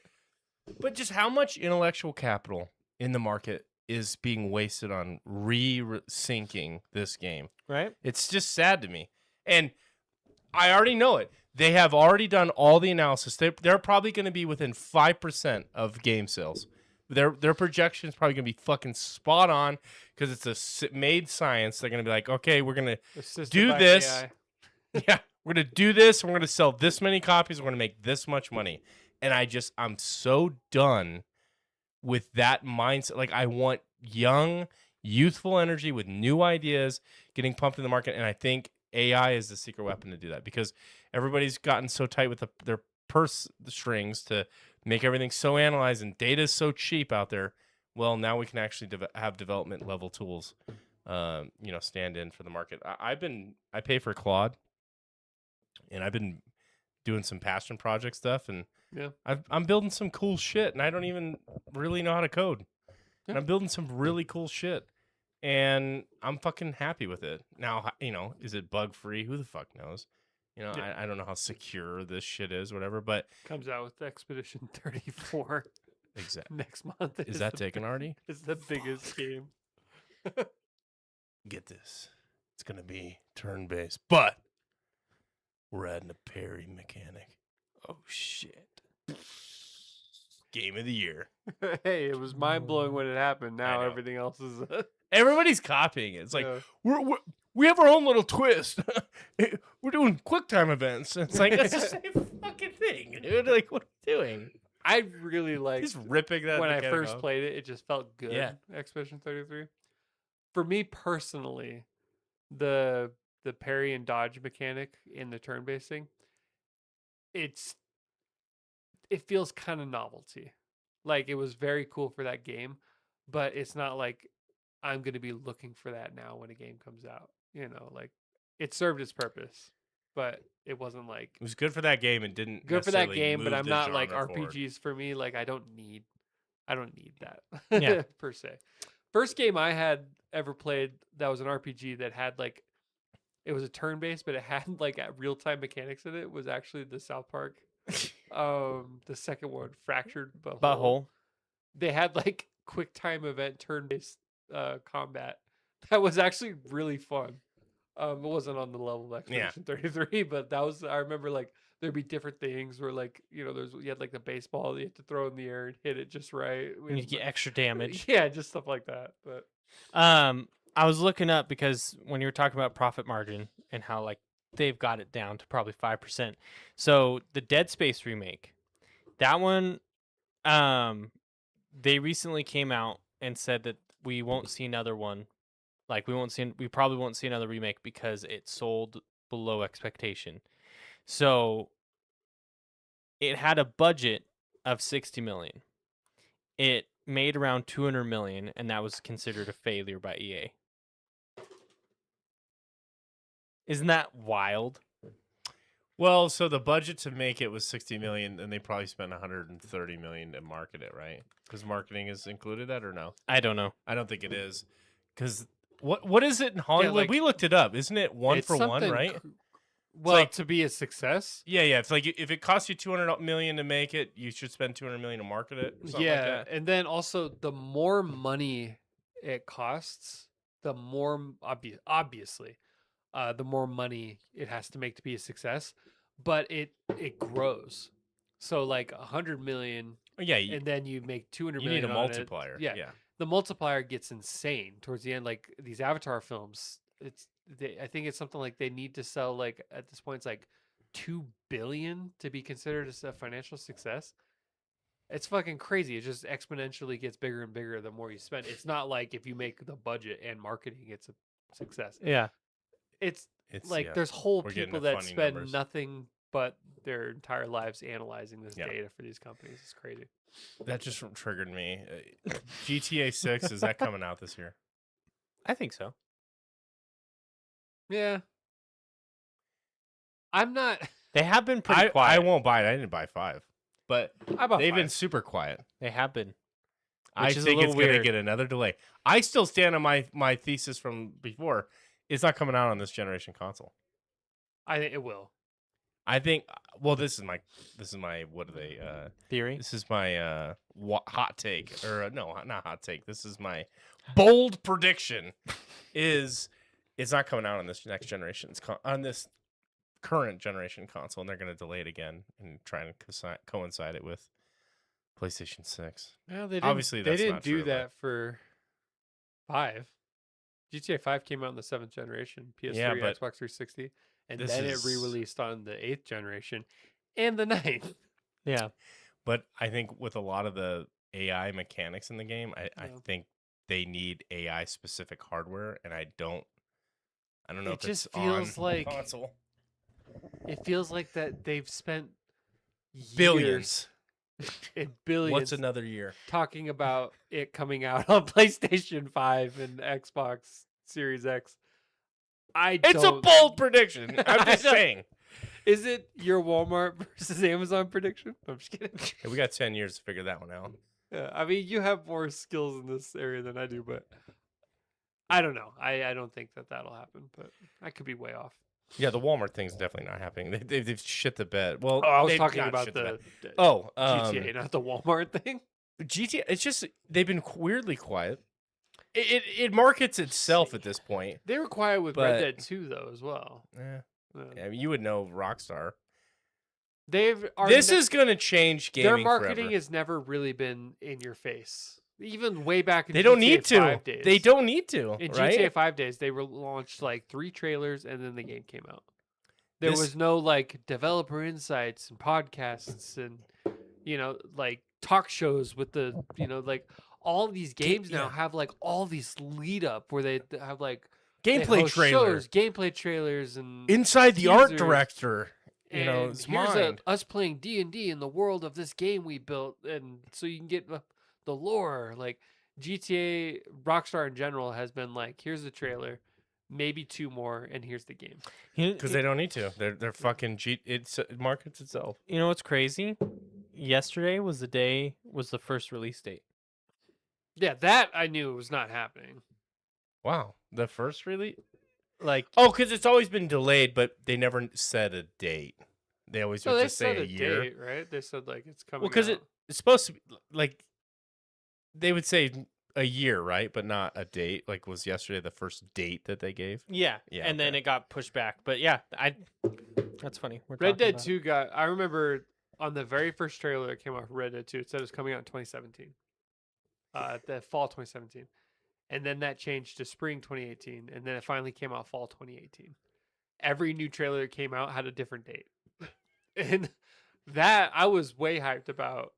Yeah. Red Dead 2 more so than I ever been about GTA. So that was like, I remember when it came out, like, fuck, like I still can't play it. Yes or no? Are you buying GTA 6 on launch? No, probably not. Yes or no? GTA 6 on launch. Maybe if there's nothing else Yes or I'm no? playing. He gives me a maybe. Well, it depends. Well, maybe means no. yeah. So yeah, On- it's not a yeah. guaranteed So- yes. Exactly. your it's like question it's was, either are like you- day one, like Your you're question all in or was, not. are you buying it on launch? Yeah, on And launch. No. So I'm he's not. Yeah. You Yeah, might no. pick it up a week after you probably read a couple cool things about it, and oh shit, this looks interesting. I've never been like a huge, like, I think they're fine games, and I think they're developed They're not my type They're of game. great for what they are, It's but a sandbox. You just waste time. in. I played through GTA 5 once. That's it. I played through it in 2013 when it came out, and I've never touched it since. I tried GTA Online for a little bit and just it was so boring. Red Dead, I played through a good handful of times, like maybe like 5 times. And that game, even though the bones are the exact same as GTA, like that one was way more my speed and style. 'Cause the story was just way better. I just don't like the idea of playing in a sandbox that mimics real life. Like if I'm gonna play in a sandbox game, like make it a sci-fi fantasy world that I can't go and achieve. See, but people Why do want I want to fucking drive around people LA want to shoot or whatever this and game's gonna be? stab and go to strip clubs and hire That's lame to me. prostitutes. That's And go not even do that it in interesting. real life. You know, Go do that. touch grass. I'd rather do that and stab an alien. Hmm. That's I just get it. my And then opinion. people role play I and think pretend to be cops. well, You're not that's a gonna- totally different market. But here's the thing: does GTA 6 fundamentally change the landscape of gaming? I don't think we know enough about it yet. Yeah, and I don't know about like It comes out at $100. how Does does that fundamentally change? the landscape of gaming? What are we talking about in general? Like the way games are played, the way games are priced. Like what is? I think the way I think what when I read the people that talk about this shit that's gonna fucking uplift or uproot the entire industry, I think they're one talking about pricing, No. and then two they're gonna uprooting the live service model for a lot of these games of what AAA has. I think offered. it'll no doubt have a tremendous impact on gaming in the same way that games like Skyrim did or GTA 5 did or Red Dead Breath did. of the Wild. Breath of the Wild, but I don't think that there's really any game ever that could fundamentally change the landscape of gaming. I think that claim's too bold. I think you could never have a game that claims that and then does it. It would have to be something that It'd have to does be it. like Ready Yeah, Player it's One. got to be organic. Like there's games that come out and it becomes like the thing. Yeah. And you're Skyrim. like, yeah, Skyrim. More recently, I would say like games that like people talk about, even that don't like know gaming. That's how you know. Like Baldur's Gate 3 had that effect. Mm-hmm. Elden Ring had that effect. Cyberpunk had that effect both negatively and positively. It was a weird sort of time there. But It's true. Dark Souls. I think when you start hearing things like it's the Dark Souls of or Skyrim. Remember when Skyrim first came out, all the reviews said it's like Skyrim with guns. Breath of the Like, Wild. You know, like yeah, like everything's inspired by Breath of the Wild. Mhm. That's I think what you're striving for, but I don't think that there's anything that come out that could actually really truly change the landscape of gaming at this point. I could see a bunch of copycat clones coming out Oh, after. no doubt. I mean, I'm sure they're already being developed right now. They're Yeah. like, we need to cash in on when Grand That's Theft Auto I mean, if you comes want out. to boil it down, like that's what all sandbox games really are. GTA was the first. Everything that came out after that is inspired by them in some way, even Mhm. if it's small or large. But every open world sandbox game owes their roots to GTA. Elden Ring. It's the GTA, It's the GTA of of Dark Souls. high fantasy Dark Souls. What the fuck does that even mean? A little bit like Brought to you Skyrim. by the people who brought you Pac-Man. Yeah. But that's Pong. I mean that's just it. I'm talking like sandbox, so not like RPGs.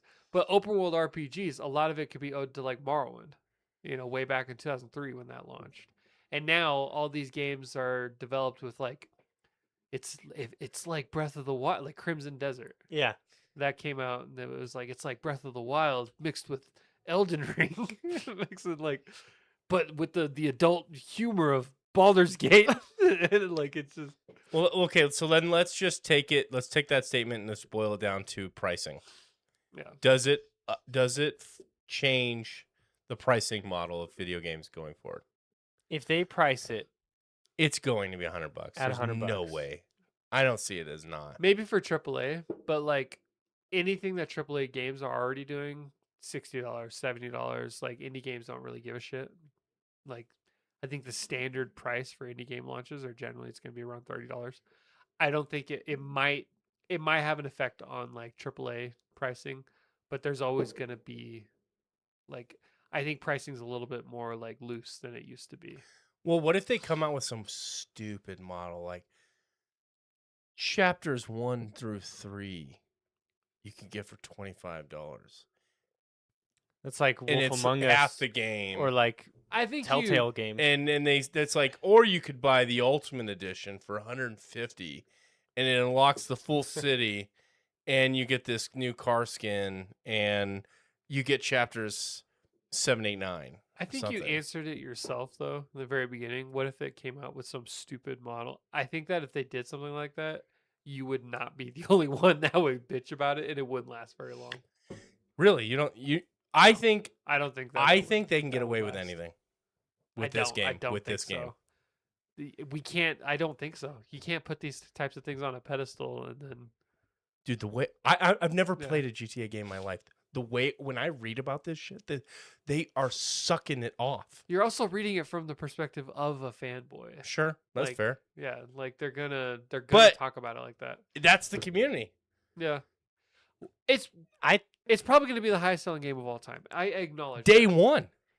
I don't know day one. Well, I'm comparing it I to just 5. Think, yeah, What did that sell? 600 million first day or something like that? I just think that people are blowing it up into something bigger than it's going to be. It's like it's snowballing into something it's not. I think it's going to be a very well polished, designed game, and it's gonna be exactly what the fans want it to be. But like you look at a game like Red Dead 2 that had all the hype in the world and it was developed really well. It's one of my favorite games of all time. It's not like that game does anything special gameplay wise. It just has a really good story. The game actually is behind. It's old. It's dated by like gameplay wise. It's Yeah. not fluid. It's not smooth. It's clunky. So I don't think that like GTA 6 is gonna come out and it's like this game just feels amazing. Like It's real life. it's gonna be good for what it is, and it's gonna make more money than any game ever. But it's not gonna be the game that you look at and be like, "This is what all That the gaming rest of the should be." industry can point to. And be Yeah, like like "This is what we games need to be." don't develop like the sandbox, sure, but like nobody looks at Red Dead 2 and is like, "I want my game to play like that," you know? What's up, Millennial Ghost? I think it does have the power to push the price of games up. Maybe I don't think 100. I think possibly 80 is my bet or is my guess. But I think it has the power to do that. But then the thing that I'm interested in is if it does that, and I think it'll still sell, is that when other games try to follow suit, if the people are on board, and I don't think they will be. I think the thing is that people are willing to pay that price for Grand Theft Auto is because Rockstar is a quality studio, and if GTA 6 is a quality game, people are going to hold on to that, and like Ubisoft would try to increase to 80, and I don't think people would pay it. I think they would want the same level of quality, and they know that Ubisoft can't give them that. Yeah. I don't know. GTA 5 was a mess as far as online goes too. It was a At launch? bad launch. Yeah. People couldn't even play for the longest time. Like, Oh god, I could only imagine their servers. yeah, I just think that For this launch. the fan base is really like they're turning this into something that it's like it's like godhood. And Well, it's like I don't think it's gonna be Cyberpunk. that. I think it's gonna be a perfectly it's like That Cyberpunk. runaway hype train. It's like Cyberpunk on an even greater Greater scale. scale. Like Somehow. Cyberpunk was like gonna be like the This game was a Cyberpunk that podcast. changed Yeah. that changed everything. And They did promise a lot. but there was also a lot of shit that we just That like the made community up. ran. Yeah. The community was like You'll be able to. even we were making up shit. We were like, I remember in the very early days of this podcast, before Cyberpunk launched, we were talking about like what we want out of Cyberpunk. If you go back and listen to that, it's like, why the fuck did we think they were ever gonna make anything like close to that level? Well, they had promised the whole part of the rollout was they were going to have the whole multiplayer component to it that they were Yeah, going to that roll got out. axed right away. That got axed immediately, and then they showcased stuff on the trailers. Not There to was a belabor lot of stuff Cyberpunk, that was but a lot of stuff that was promised, but the whole in subway system, which I in think is so equal funny. parts, People there was bitch a about. back lot in- of things that the community just like envisioned themselves. That was Yeah. like, this game is gonna, cure cancer. Like this. So you take the I think you that's think what's happening to GTA right now. and you think they're gonna have a very, I don't even know what you would call it, conservative approach to launch. Like the people inside Rockstar are on the line of thinking of you, so they're gonna come out. So what do you think the game's gonna be priced at? $60? Maybe 80 80. I think 80. So you think 80? Yeah. Okay. I don't think that the game's going to have a bad launch by any means. And in fact, I think, like I said, I think it's going to be an enormous success. But I think that in 10 years' time, if we're still doing this podcast, we're going to talk about it the same way we talk about GTA 5. I played through it once. Still has a huge following. But did GTA 5 change the gaming landscape for us? All right, let me ask you this. GTA 6 pre-orders go live. Do they collect $1 billion in pre-orders? Do they hit that number? How many copies of that at $80? At 80, let me do the math. What do you guys think of that? So $1 billion, hundreds, thousands, millions, billions, divided by 80. 12.5 million copies to hit that number. That seems not even crazy. Yeah. That doesn't seem That's- like that much. Are you sure? At $80 a pop, they need to sell 12.5 million copies to hit $1 billion in pre-orders. I think they might. Oh shit! It'll be like GTA 5, where people were committing heists on trucks of discs. People were like semis, Oh! They were physical trying semis. to They get were robbing early it. copies. Yeah. That's kind of nutty. Well, server technology, like back then, you used to have to like host your own servers, and it always was like super. You always had to like have some connected service and stuff, and it wasn't great. Now, I mean, I remember Path of Exile 2 at launch, at like their early access launch. You just rent more hardware. You just rent more hardware space, like more server capacity, and you're able to. They did that like the night before. They were like, "Sorry guys," and We got more now. like within a couple hours, they had like, I think they doubled their server capacity. Hmm. So Yeah. maybe it's gonna suck. Like they might have like half of all the server capacity of the world.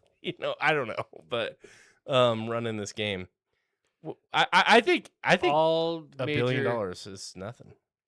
It says all major industry analysts project that $1 billion In pre-order, is not even going to be worrisome. Like they think that's in pre-orders. in pre-orders. They said that $1 billion in pre-orders is not only likely, it'd be surprising if it didn't. Look, Millennial Ghost is gonna buy a second copy. Millennial Ghost. Second PC. I think you missed the what launched us into this topic was I asked the boys this question because obviously I'm a PC guy and it doesn't come out on PC at launch, which is something to note here because I don't even know how many what. Sorry, I'm on Reddit. Oh God. One of the comments is someone's like, "How much will it make in pre-orders?" And someone's just like, "I wouldn't be surprised if pre-orders was 200 billion." Oh my! And I'm like, That's a Redditor "This for is you. what I mean. Like, this is the pedestal. 200 that they're billion. putting this on." Princess. What would that even translate to? Like there was over $1 billion in pre. There would be more like 2 billion pre-orders. like a third of the entire world population pre-orders. Is getting Grand Theft Auto. More 6. like people who own consoles doubled their Do they pre-orders. think about these things before they say it, or they're just like so hype? Or does 200 billion just not seem like a lot now that people like Elon Musk are worth 700 Right. billion? Like, it's not cool. $1 billion. Elon will order 100 million himself. No, GTA does not have a Sony exclusive, but they're just not coming out with a PC version for like the first year or something like that. Who knows how long? At least that's what I understand. It's not exclusive, right? They've done that. They did that for. It's not Sony exclusive, but it's console exclusive. And Rockstar has done that with GTA 5 and Red Dead 2. It always come out on PC like a year later. For some I wonder reason. if they'll do like a Steam machine. It's just PC, but I like doubt it. yeah, It probably. that would be weird. Like an exclusive Steam machine, like that would be really weird. Grand Theft Auto. I don't know why Rockstar. Maybe because they don't give a shit about trying to optimize it for PC because it's a pain in the ass. That they launch it and then write off of the money on that to optimize it for PC afterwards. Yeah, I mean, I don't know. Maybe just keep the PC community at bay for as long as you can, so you can sure up any like hacks and holes. And... Release the game, remaster, release again on new gen console and PC. Rockstar literally did that for Red Dead. No, for GTA 5. It came out console only on Xbox 360 and PS3. And then it came out on PC like a year later. Was it a year? I thought it was like 3 for GTA 5. I thought it was a We while. looked into it one time. Yeah. Maybe it was a while after. And then they released a next gen update on the new console, like the 8th generation. And then they released the PC version, and then they released the PS5 versions and Xbox Series X version, and then the updated version on PC as well, even though they didn't need to because PC hadn't changed, but they released, and they've done it like so many times. It's ridiculous. Is almost 2 years for the PC release. Still under 2 years. Though, Yeah. right? Yeah. So it wasn't. No, that's a long time, but exactly, they're just looking to milk it in every way. Yeah. The Millennial Ghost, I had a bold prediction that GTA 6 will not come out on this generation consoles. They're waiting for PS7.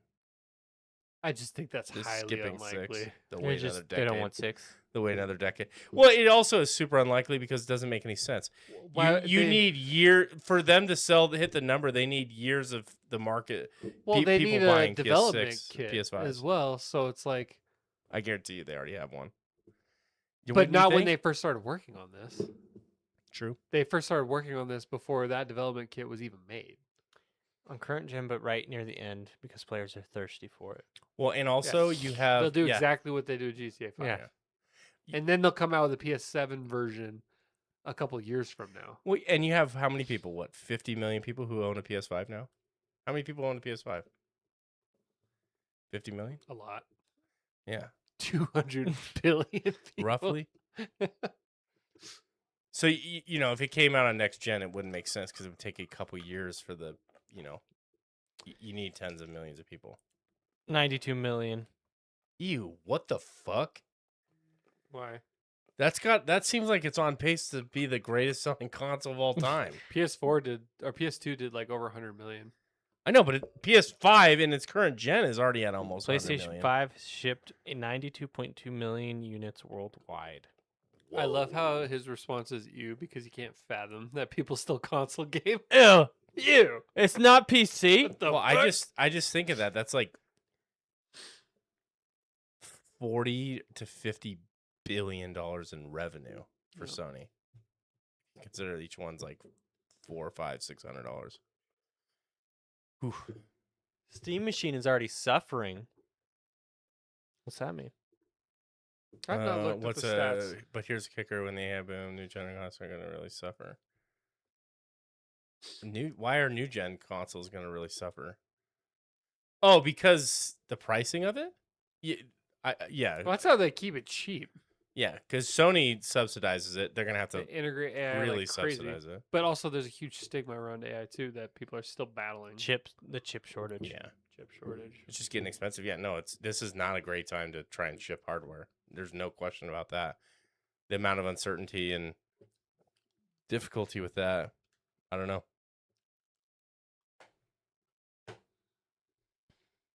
It's interesting. Steam Machine. Are you gonna buy a GTA 6?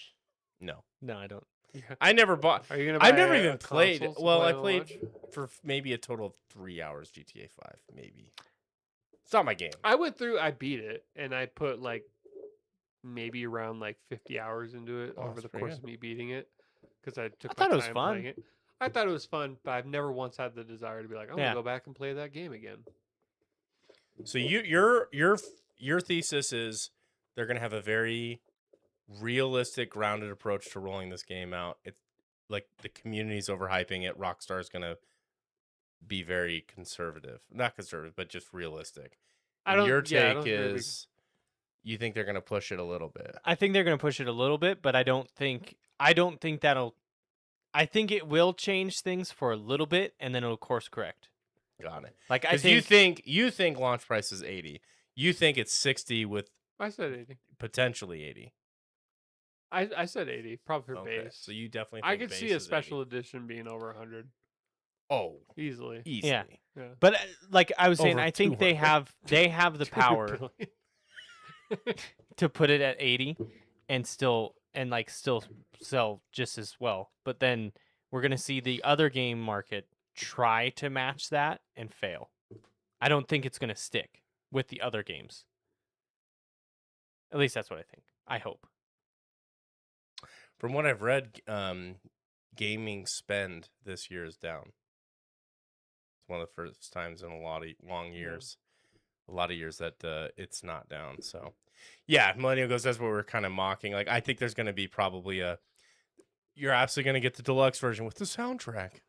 And it's gold. And then you're going to get, it'll be curious to see what the collector's edition of this is, because I think that's where they have a It's lot gonna of be opportunity some to go stupid crazy. like here's the soundtrack which you could get on YouTube. Well, they'll probably Like, have on I know. Spotify. they'll like- probably have some crazy like. And by the way, you can buy the Bugatti version, and you get Yeah, there'll be It like comes with the 12 Bugatti. versions of the game. It's Yeah. $1.2 million for this version. Yeah, you start with 50,000 credits, like jumpstart your package. no. It comes with a real life Bugatti. It was Oh, $1.2 million. Yeah. That's what you're saying. Bugatti Okay. version. I shark cards. Yeah. 100 This percent. is a handgun version. They ship you a handgun. Like, GTA 5 had just as many failures as it had successes, especially when it came to GTA Online. My consensus is yes, it'll probably be the highest selling game of all time, but I don't think for me it's going to change anything. I think it's not going to change my approach on gaming. It might be a really fun game for what it is, but I don't think my mind will be blown on anything they do. I also think that they are there's no company, I don't care who it is. I know Rockstar had just like a phenomenal track record. I don't think there's any company that's immune to missteps. And if they even misstep slightly on this, it's going to hurt them really bad because of how hyped it is. well, they've already spent supposedly like $3 billion in developing this game, right? Did they? That's insane. I didn't know they spent that much. I'm pretty sure it's like 2.8 or $3 billion. Something. Last I checked, it was like over $2.5 billion. It's something crazy. You gotta remember 10 years of development with a big ass team. You know, All the lunch, all free the lunches, snacks yeah. they need. Yeah. It But- says The game has not officially entered development. I'm just kidding. So, like, Wait, I was fucking that trailer was confused. completely pre-rendered CG. The game is actually not even. It was real life footage. Someone just drove around L.A. Yeah, Miami? so it has Miami. not been disclosed, and Rockstar has no intention to disclose. But analysts are saying that, well, this is a wide area and a wide net here, but it's anywhere from 1 billion to 2 billion. So a couple billion. No, That's what I read something that was like, I thought it was over 2 billion, but yeah, that CEO I of mean- Take-Two said that even though he didn't say how much it cost, he did say that it was the most massively expensive, demanding endeavor that they've ever undertaken. I mean, yeah, you So, I better mean- say that. Yeah. It's your next gen title. I think so. Here's my predictions for it. I think the cheapest. They're gonna have a cheap, shitty version of it, like stripped down. And it's gonna have some caveat that you're not gonna want. That's gonna be $80, and then the target price that they're gonna try and get you to go in at is 100, because they'll sweeten it with something where it's like, you get the first 2 DLCs or something like that, and everybody's just going to go to the $100 version or whatever. Yeah. And I think the $80 version is going to have some shitty caveat, and you're like, why would I do that when I can just get that? And I think it's going to be the best selling game of all time. I think they're going to do over $1 billion in pre-orders, and I think they're going to have some weird, never seen before live service model with this that people are going to spend weeks talking about when they announce it. And it's going to have some weird twist that people are going to fucking hate, whether it's like some stupid daily battle pass, some stupid whatever. It's going to be something that we're all going to be talking about. And that move, if it works, is going to shape live service games for the next 5 years. That's my bold prediction. Yeah, I can see that happening. Gameplay wise, though, like Millennial Ghost said it, it's Rockstar. It's not like cutting edge gameplay is gonna be. I love how we're saying that on a game that costs $2 billion to make. It's true, but like, Yeah. there's not a single Rockstar game made that I would even put on my top 10 list when it I comes know. to gameplay. Yeah. Like, there's But- nothing they've ever done for gameplay that's been like, oh my god, It's changed the game. it's changing it, like, except for like cool little physics things, like, Yeah. oh, he grows a beard, and like, He can like, get fat. he can get fat. Like, there are things that are cool, and their attention to detail is next to none. But games like It Takes Two, gameplay wise, is Shits on it. just shits on games that Rockstar develops, and so that's why it's hard for me to. Yeah. Has a movie multi-billion. ever even come close to being this expensive? Like No. 400 million's like the most. 500 million. How much was? Wasn't Let's see. it was one of the Avengers was the most expensive, right? And wasn't it like 600 million or something? Very bold. What about the multi-million dollar games that never came out? Cost of development does Yeah. not equal good Star game. Wars: The Force question. Awakens. How much did that cost? What? 447 to 533 million. Oh, I thought it was Pirates of the Caribbean, actually. I thought we Nah, remember according when to we looked that. it up. Wasn't it a Pirates of the Caribbean movie? Pirates 7 or Pirates 7? So that's Pirates 3. unadjusted for, Yeah, just in Inflation. absolute terms. but still adjusted to Star Wars: The Force Awakens. Then Star Wars: The Rise of Skywalker, Jurassic World: Fallen Kingdom, Pirates of the Caribbean Mm. is fourth. Damn. Jurassic World. So, roughly 4 times the most expensive movie ever made is what this game cost to make. Yeah. I don't know. I think they're gonna. I don't It's know. falling into the territory of too big to fail, though. It's getting dangerous, flirting with that. Like, what do you mean? Like, you hear about it all the time about Oh. all these things that are too big to fail, and that people get into the mindset of that, and then It's gonna suck. it sucks. yeah. And What did you spend the money? I don't think the game's gonna suck. Don't get me wrong. I think it's probably gonna have the same gameplay as 5. I think it's going to be I think it's going to have the same gameplay as Red Dead 2. Okay, but Just what in did the you modern- spend $2 billion on? Snacks. Capri Suns. We got the best snacks. Money laundering. Honestly, Kyle, you might be Like, fucking right. I'm Like, just- we're spending all this money in R&D, and it's like all the sales execs are getting sucked off in Hawaii by some hookers. like, I don't know, $2 billion to develop. GTA 6 currently holds the record. $2 billion to develop. This better be a campaign that's 200 hours long. And it blows my mind gets blown multiple times. yeah, like and I'm crying. I'm In a GTA, Yeah. yeah. Well, I cried in Red Dead 2. totally different game. Same developer. No, I know, but like that's a setting where you could get emotionally tied. Like GTA, you're doing Yeah, well, stupid- you're robbing people and shooting guns. And I can cry. I need like this is I'm expecting like $2 billion. It's like I I'm don't- expecting a lot, and I don't think it's going to deliver what I'm thinking of, and I'm not going to fall into that territory of starting to imagine what they're doing with that Expecting them to money, do that. You know, like I- maybe they're just paying themselves fat ass bonuses every year because they're preemptively. They already know, celebrating the yeah. success. Yeah.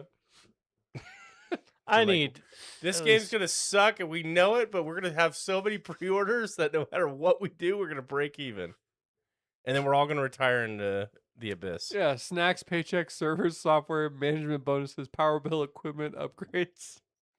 Oh, we're making a lot of upgrades. We're making a to lot our- of- I need to go to Remember that leak that happened a couple years ago, where it was showing like the AI, the intelligence of the people walking around, like the NPCs. kind of remember that, yeah. Like, I feel like if you spent $100 million to make that, 100% better, Yeah. does it really matter? Yes. Like, oh, this NPC heard gunshots 2 blocks away and made a decision that, like, I don't know. Also, I'm does that thinking move too, 100 like- million copies? If this game comes out, say just on the flip side of it, it won't be. But on the flip side of it, it's a massive flop, and the game just like is not good. What do you think that does to the gaming industry? Does that open up like a crazy investigation into like how games are developed? Like, does that cause like laws to be made? That Like, might be the final nail in the coffin for AAA. I think that would kill it forever. Yeah. Like, If it failed. we are not going to see. I don't even know. I Yeah, mean, all the NPCs should be dynamic chat GPT, like be able to talk to you. you should be able to romance any NPC. You should be in able to the create fucking a Miami. life, a second life. Just to live inside the game. I don't know, man. I just don't. Guys, GTA 4X. 6 AAA bubble burst. This is what it started it all. If it flops, Cyberpunk's it'll look like a blip on the radar. Oh, in terms of scale, yeah. It scales. Scale 100.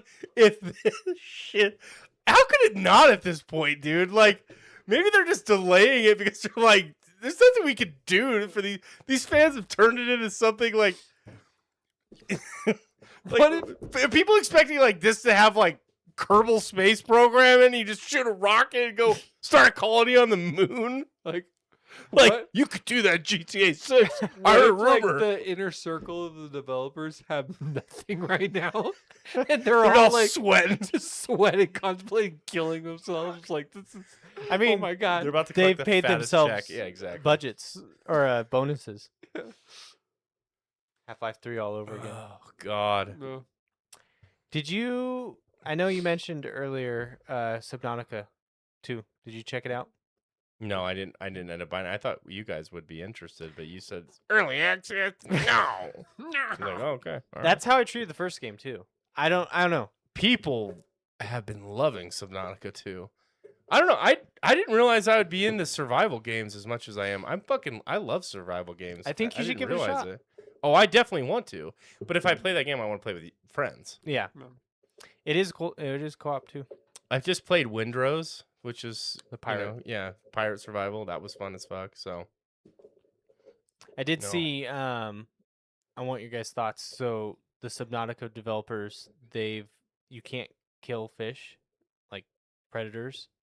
You can't kill them. You just like stun them, and then That's they wake weird. up. Why? And they have a belief that you should coexist with Nature. nature. Oh. Is that so? That's a design philosophy. It's not like early access. No, like it's a you'll be able design to. philosophy. They've said they Hmm. still want to stick by it, but they're working on making it like I feel like you that'd have be a better cool- deterrence for these, because a lot of the complaint is like, I knock out this shark He's and still here. he's still near my home. Like, I don't want him near the base that I built. Yeah. Like, nope, you can't kill. Mm-hmm. Interesting. I find it interesting for a survival game to I feel like in a survival game, you should be given the option. You need Whether to or be able not to you handle that, survive. the morality of that is yeah. another story, but that should be an option. It's a fucking video game. Like, What if we're what talking if about GTA 6 morality? came Yeah. out and they were like, we've decided there's no killing. Yeah, you have to Just follow saying. traffic laws. We're sitting here talking about morality right after a GTA 6 Yeah.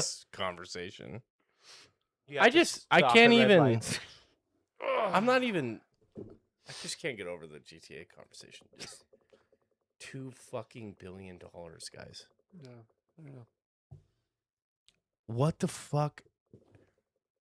What if they? How? What if? What if they He's broken. what? made? What? if What? GTA 6 comes out Uh huh.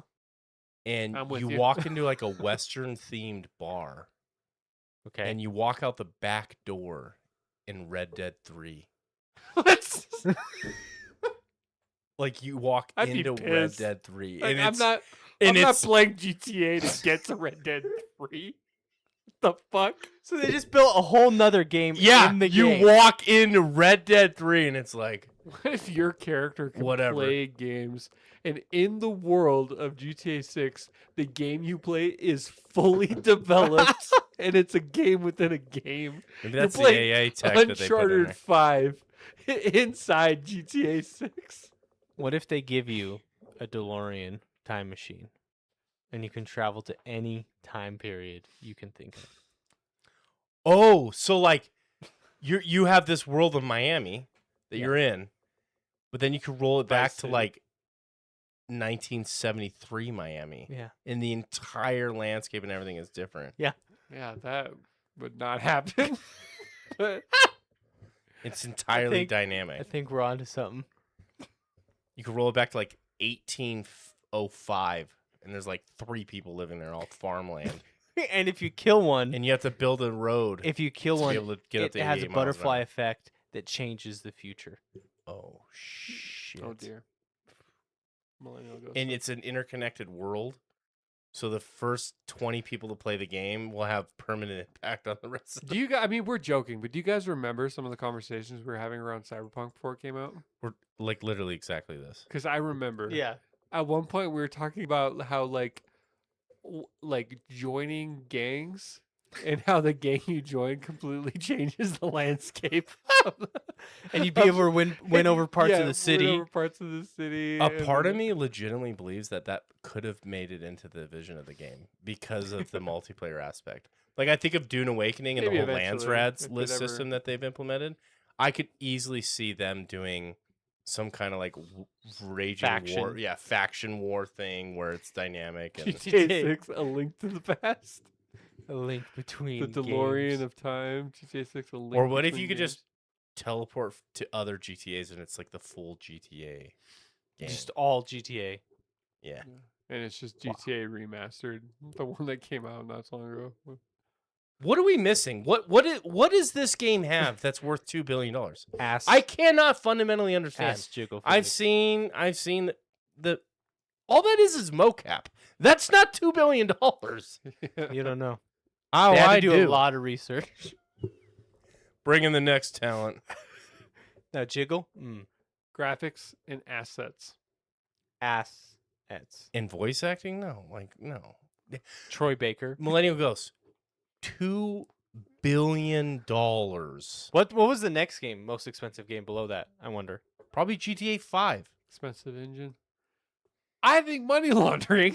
It- I I don't. think they're doing Hollywood level accounting right now. Cyberpunk. Cyberpunk. They built Cyberpunk in GTA 6. They built like a better version of it. Genshin Impact. I legitimately have no idea. What are we missing?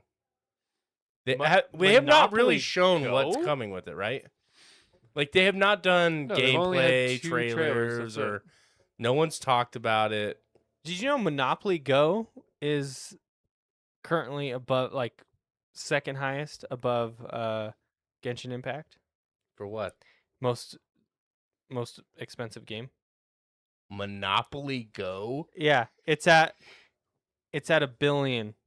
Monopoly Go costs $1 billion? And Genshin Impact is more expensive? Less, 998 I don't believe that number. million for Genshin Impact. I don't believe that number. Okay. Do you believe Genshin Impact costs $1 billion to make? I mean, over time, I don't know. When did Genshin Impact come out? I'm more surprised about Monopoly Go being $1 billion. That is fraud. There's no way. So That's a mobile game. here are the key factors according to Take-Two CEO of why the game costs so much. 1, massive payrolls and infrastructure. Development has involved thousands of personnel globally I believe working that. from up to 10 years. I believe all of that. Then next generation technology. The game utilizes Rockstar's cutting edge Rage 9 engine, implementing complex advancements Rage like 9. real time physics, physically simulated water, smarter crowd and traffic AI, and dynamic weather. Requires incredibly expensive custom technology and years of iteration. The map size is going to be larger than any game they've ever built. That's part of it as well. Hyper dense, highly explorable. Apparently, there's going to be millions of people that live in Vice City, and it's going to be apparent. Which no game has really actually had like a realistic population. So if they did something like that, I could see that. Clearly, they never played Roller Coaster Tycoon. Hollywood level production. Hollywood. And They got Christopher Nolan one thing that they noted and Hans is Zimmer. a tight security posture. It's apparently very expensive keeping all of this secret as well. Okay, I'll give you 50 million They to pay. that. Massive marketing campaign. Doubtful. Like they're What are they marketing. drugging these people to keep them silent? Like, what is the cost? Like Rockstar's reported reminder seminars? heavily in beefed up cybersecurity protocols to prevent breaches, hacks, stop further. Yeah, that's the cost of leaks. business. That's what they're saying. The $2 billion has been spent on so far. It better be the greatest game of all time. Okay, bigger map. Duh. You got to be bigger every time. Yeah, so great. My PC's going to melt trying to render 1 million NPC families. Apparently, they're developing it in a way that it won't hurt your. It can run on a PS5. They okay? found a way with $1 billion. AI frames. Monopoly Go, however. Super dynamic resolution. Have you ever super played? resolution or whatever PS5. How though? They spent $2 $2 billion to figure it out. Millennial. They threw money They at the brought problem. the greatest and it engineers worked. globally. I'm calling bullshit. I'm calling bullshit too. This Like, is just a it's- way for them to funnel in losses, Like, this is crazy. like to hurt their mean- sales of other projects. How much do you Or think to has gone to offset the GTA profit. Online? For this over release, the Yeah. lifespan of it. Well, like for the new iteration. Oh, a huge part of it 80% for of it. sure. So- Yeah.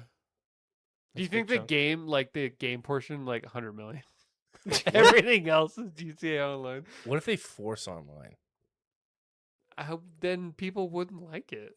Like there'd be an audience for sure, but like they still are held to the standard of the consumer, and it may But the make more consumer money. is Than, always dumb. Not right. They're always dumb. it may make more money than any game that's ever released, but like they can't be crazy. because then it'll just kill anything going forward. Why do you always have to have your reasonable takes? I'm just We need to fucking have a jaded sword. I don't know. They're gonna come up with something to fuck this all up. I already know it. I know I it. don't know. New James Bond game comes out tonight, and I'll be playing that. I've heard good things about it. It looks awesome. I saw good reviews. I'm more hyped about that than I am GTA at this point. You could build an It NFL did cost stadium. $4 billion for this James Bond game, but You could build the Sphere in Las Vegas for the price of GTA 6.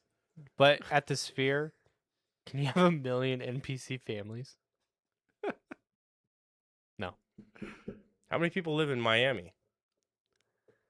in real life, Yeah, no idea. 3 Over a million? million. Like 4 million. So even this project has failed to live up to. it's not realistic. It says in Miami, 500,000. Yeah, well, Well, That's that, like- let's yeah. look at the Miami metropolitan area, not just the city. let's not be center. dumb, Dylan. Not be an ass about it. Don't be 2.84 million. 2.84. so 3 million. I was Okay. pretty fucking close. So they're only 1.8 million off Rockstar. Maybe Get your that's shit why they're together. freaking out. That they're only 1.5 million people short. What if they built an entire Disney World? Yeah, and it's fully experienceable in game. What if you had a house in Miami, like, and you could go into your And house you- and it was that you. layout? And it But was if you you. die in the They took game, you die in blueprints real from life. the local. And it's you. Yeah, I'm just sitting there jerking off on the couch. Like, what the fuck? What if you turned the game on and it was indistinguishable from real life? There was no. For $2 billion, it fucking better be. My God. Are we really at this point where I'm going to make another bold prediction here. It's a night of bold predictions. This will be the last game that costs. This will be the most expensive game ever made. Until GTA 7. I mean, the way I it don't. works. I don't is- think so. I don't Obviously, it's not going to be. But like, it's going to be the last. I think it's going to be the most expensive game ever made for a very, very for the long next time. 10 years. Until I'm Monopoly. actually going to say more than that. Monopoly Go 2. What the fuck? Probably more than that because GTA, the launch time between this game and GTA 5 is longer. Yeah, well, and So, I'm also not 15 including years. like live service games where there's ongoing development costs. Like, no. Right. But I'm going to say that because of what AI is going to do to the developer market. Elder Scrolls 6 will be more expensive. I don't think Bethesda has. Okay, he's kidding. I was like, I don't think that they have even close to the ability to spend that kind of money. People still play Elder Scrolls Online. Like, GTA 6 development cost was like the entirety of what Sony paid to buy Bungie. That's just how much they spent on developing a game. And look how well that's turned out for him. But I Then think again- with AI, What just reducing. bought? What company just bought Warner Bros. Or something for $100 billion? Did Paramount win that? no. I think Is Netflix that lost. proved though? Like, did that go through? I don't think that went through. I think Netflix backed out, but I don't think it's been approved or anything. Oh. But I think it's just like an initial offer. But I mean, just saying that's small scale. Oh, 100%. 2 billion, Yeah, nothing. Yeah, yeah. The point stands. Like, that's like that guy that's burning. He's burning the 2 billion for GTA. gives us the strategic position in the market. I think it's going to be the most expensive game ever made. Because basically AI. until inflation like- gets to a point where it's like, okay, duh.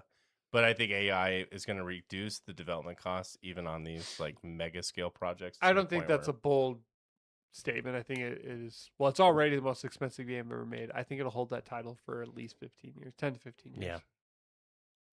I think that's fair.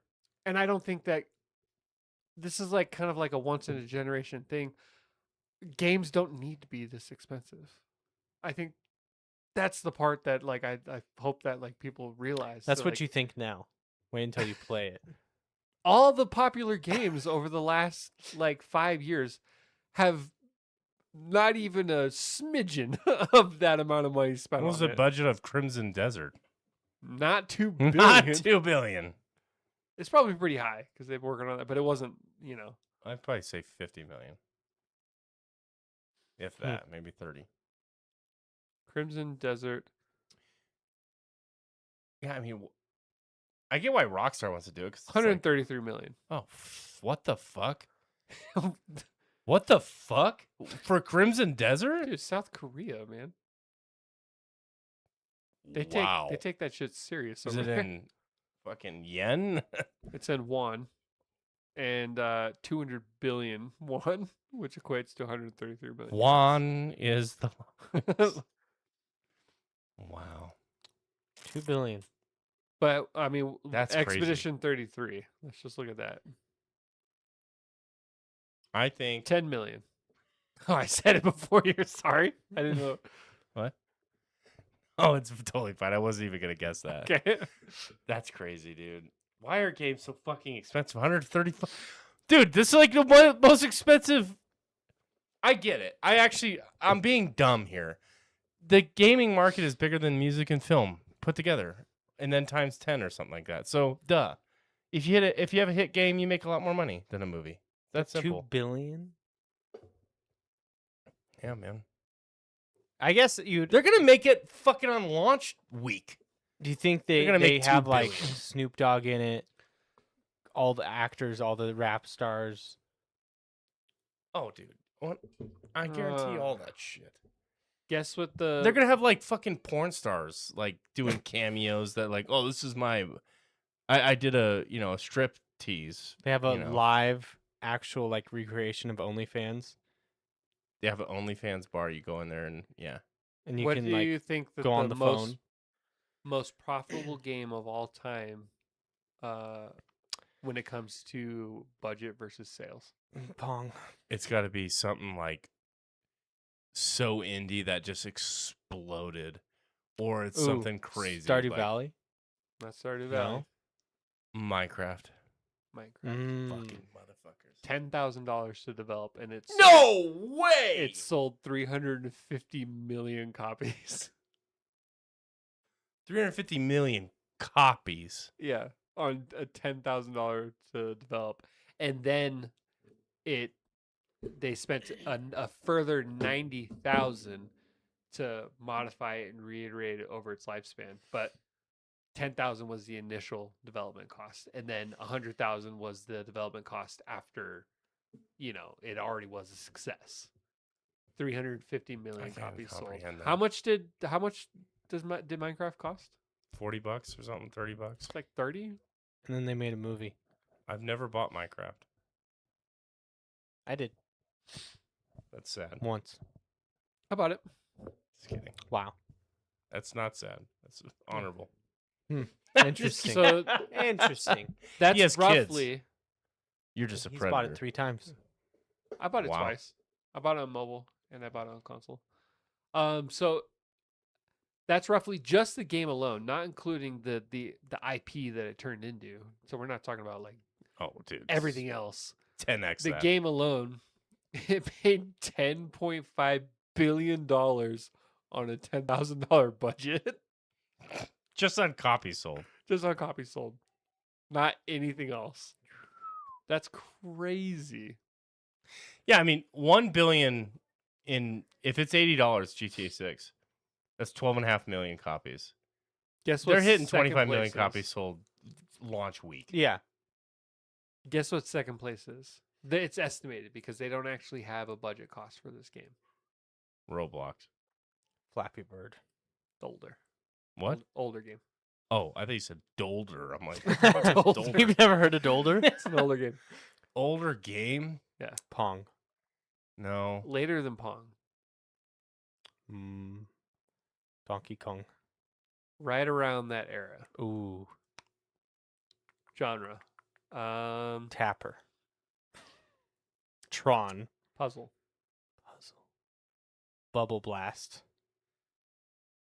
Nope. Tetris. Pac-Man? Tetris. Tetris. There's no solid info on how much it costs to make, but it has sold since launch 520 million copies. And so that's estimated to be second place. Well, that's not even like. Is that including all the iterations? I imagine. Yeah, it's still Tetris. There's not. Right? I don't think that there's 520 million people They that never bought made a- classic The Tetris original in Tetris. 1984. Yeah. GTA 5 is 3 as far as budget to profit. Sales.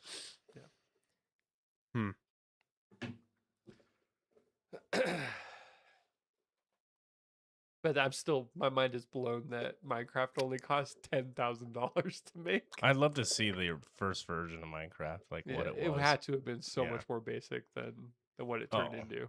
no like- doubt.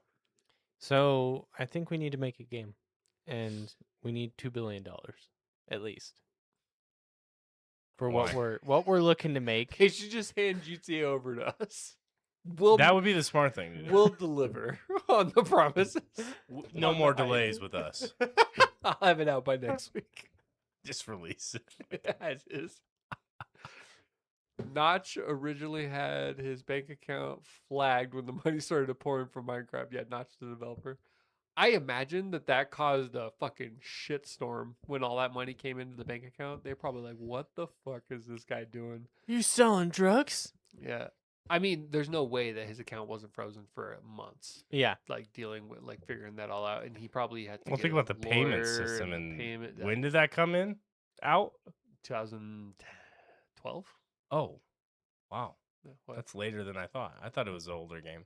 I think it was like 1990s. No. I thought it was like 8, 9. Minecraft. I almost wanted Maybe to even say. before that. I almost want to say 2010, but Java. Like the coffee? Just kidding. I used to program in Java. 2011. Old like that. Wow. Yeah, Year I November- graduated high school. November 2011. And look what you've done. There was an early alpha that was like around the internet around 2009, but like it was not like a. Well, if that's the... He's saying that money came in during a Minecraft alpha. Do you think GTA is going to do a beta test weekend? Or is it a cold launch? They probably don't want to do anything. I don't beta. think Well, they're gonna do any of that GTA with- 5 online came out how long after Yeah, the way original? after. Yeah. Do you Years. think they'll do the same thing? Not way after, months after. Was it? Yeah, it wasn't years. Wow. GTA Online. Do you think they'll do something similar with this one? Staggered release? They did that with Red Dead. Probably. They did it with GTA. More hype. Their Also, the excuse is game always doesn't- like, we've been focusing so much on the single player campaign that we now have time to fully focus on the. And you know that's just bullshit. Yeah. that they just. It's actually done, but we're going to hold it off. It's strategic. Although that may be true for GTA 5 because they did not know how to create servers or know how to handle a game of that size when it Yeah. came online. I remember there were stories of people waiting for like 14 hours just to play. Like they couldn't even get in, and like they didn't handle that very well. I don't think they'll be making that same mistake twice, but who knows? Man, I'm still thinking about the Minecraft thing. I'm still thinking about 2 billion. I just can't figure it out. I'm racking my brain. I'm legitimate, like 10 years of coke-filled development. Like I'm just Wolf of Wall Street shit. Like burn it all. We'll make it in the pre-sales, bitches. Take the nerds' money I need flights all over every day. from the creators that made. What was the first RPG's name? That fucking terrible. It was Oh, literally that- like the text-based. Yeah. What was the name of that? Like Renegade or something? Something I like gotta that. look it up. Uh, First ever RPG video game. We looked it up at some point. It came out in like the 70s. From the creators that brought you Renegade. 200 million a year for 10 years. Rockstar could release a. I mean, seriously, like the numbers don't make any damn sense. 200 million a year that you're blowing through. I don't know. And if you're telling me it's because to me, they didn't reinvent NPC tech. They're not like reinventing that. They're just scaling it up. But maybe it's being so. I don't know. Pettit 5 came out in 1975. It's a dungeon crawler role-playing video game created by Rusty Rutherford. And it looked like this. Yep. Damn. Pet it? Pettit. That was not it. That's Like two. pet it, 2 words? Like PEDIT 5. Oh. Pettit Okay. 5. It's pronounced Pedit. Pettit 5. Petty. Smell-o-vision I want to smell the Smell strippers' the- yeah. booty sweat. after like a 8-hour shift. Yeah. I would actually throw up if my game started making those smells. I would literally. I would What- think something's wrong What with would the me. NPCs have to do to like blow your mind? Literally fucking nothing. NPC behavior is lame. No, I'm saying what would they have to do? They could. I could literally have a one for one. Here's the thing: ChatGPT and all these other like AI things have already blown the barrier on that. So if I can have a live conversation with it, that's just a novelty thing. That's not even Like, that damn oh, cool. cool. It taps into an AI to talk Next to me. mission. Yeah. You know what I mean? Like that wouldn't even grab my attention. All the stuff that's cool in games is player emergent behavior. You have to have an online presence for that, and we already talked about that. It's probably not on launch. So I don't. Yeah, there's nothing an NPC could do that'd be like, oh my god. Now there's gonna be probably some 1 or 2 things that go viral. Like you could do this, and I'm like, wow, that's kind of a cool idea. Now it's news of yesterday. I don't know. To answer your question about Stardew Valley, though, or you brought up Stardew Valley, you didn't have a question. Yes, answer my question. It actually had like it virtually cost nothing. The guy that made it built it on like almost entirely free assets, and it sold 50 million copies, and so he became a millionaire.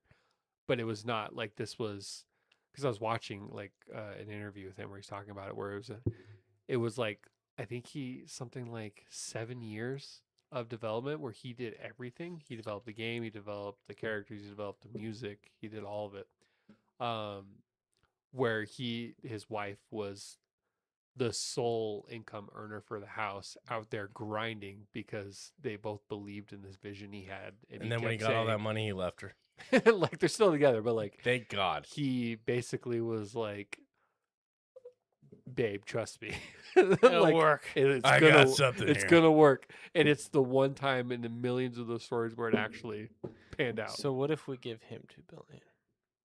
If you give that guy 2 billion, Ubisoft was working on AI-driven conversations and game concepts. Yeah, it's not.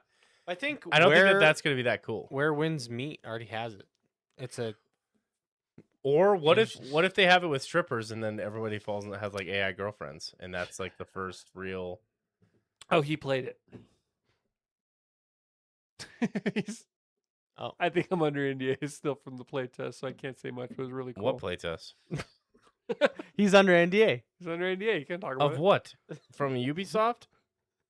I don't know. You can't talk about it. Like a fucking what? Are you like a? I want to be ninja. No, what? You ever seen that meme? I have, but I don't know how that applies. You're like a secret agent, There's man. an R&D test for new tech. Ooh, the AI-driven Ooh. conversation tech. They talking From Ubisoft. about from Ubisoft. Maybe he can't say. Stop pressuring him. He's I gonna get know. sued. Yeah, but like Ubisoft did a public test. Huh. Yes, from Ubisoft. Maybe you just need to be more in tune with what's happening. You know, could have. How did you get into that one, Millennial Ghost? Yes, Yes, kindly. please. Can I be in your game test? Private, not public. I'm on a list. Why? Because you bought every Ubisoft game ever. You can sign up for like Zenless. I could do the You can like enter Private like beta. raffles for these types. Yeah, of but you don't things. go on a fucking NDA. Yeah. You go on an NDA. Yes. Because you're playing characters that aren't released yet. You're playing modes that aren't released yet. there's a subreddit where people fucking break NDA and like it's a whole thing. But yeah, you're under NDA. Okay. Not a, oh, I can't post videos and reviews of this. NDA. Yes. Like they send you a fucking legal document and you have to sign this. Yes. I mean, I'm sure there's a DocuSign version Yeah. of it's it. electronic signature, but yeah. Like wet signatures. The only aren't reason I collected didn't- anymore for The only reason I didn't do it is because I don't play Zenless on PC, and it's only the PC version that has the why is that? Just out of curiosity, why is that? Well, because I've so- played they call them PTCs, public test clients. Like a lot But of if it's games not have public, them. Yeah, but like a lot of games have this where they'll do patch releases into the PTC like months in advance so that their community can go in and test it and try out all the new features and stuff that is going to be coming out, and then they release it to the production client. Yeah. I just can't imagine like I why they just- would do the- an NDA. the Like, go idea to of that an NDA level of for that, I think seems pretty normal. Is all I'm. so I get not being able to post videos about it, not being able to like when But they like do them Call of actually Duty. making you sign a contract before you Then play. you going into a non-disclosure agreement, like who the fuck is signing up for? That's crazy that people are just signing their rights away. Because I bet you those NDAs are hella restrictive, and they can nail your ass at any minute. Like if they wanted to flex. Just plug it into Claude Yeah. and see what it says. Be all right. how's this look, Claude? I mean, I don't think it's as big a deal as all that. I think it's just they don't want people talking about. yeah, but if you cause any financial harm, if you've signed an NDA and if they find any reason to fucking nail you, you showed a buddy and then a buddy went and told, and like they could claim that you've caused them financial harm. Like your ass is grass, dude. Like NDAs are, I don't know. That's insane to me that people are signing NDAs to do free testing on other. That's fucking insane to me. I hope you got paid to do that. Why If would you're you get signing paid? NDAs, you're signing an NDA. You're literally opening yourself up to liability. Like I get a closed beta where it's like, hey, you can't post content about it. That's one thing. But like an NDA, you're literally signing a contractual agreement. It opens you up to like legal liability. People sign terms and agreements all the time without reading them. Yeah, but that's totally different. That's just like, hey, you're using this service. Like, this is what it's gonna provide you, and this is what you can't sue Yeah. us for. Zenless was free as well. Yeah, just play, give feedback, do it for fun. It's because for the love of the game, But if they, man, that's crazy. That's fucking crazy to me that people are doing that. Wow. And I it will is never interesting do that. with Zenless because it's like there's a like I said there's a whole subreddit, and Yeah, so it's like that's what I'm saying. Like, there's But I millions of think- people out there. I think they allow it. Okay, so then it's not a fucking NDA. No, it is, but like they allow it, but to a point with certain things because it builds hype, and it's weird. Like I bet there's a whole study on it. What is it called? Like what you're doing on Zenless? I just want to read about like- the structure. I think like the I don't know, the beta test. I got an email once.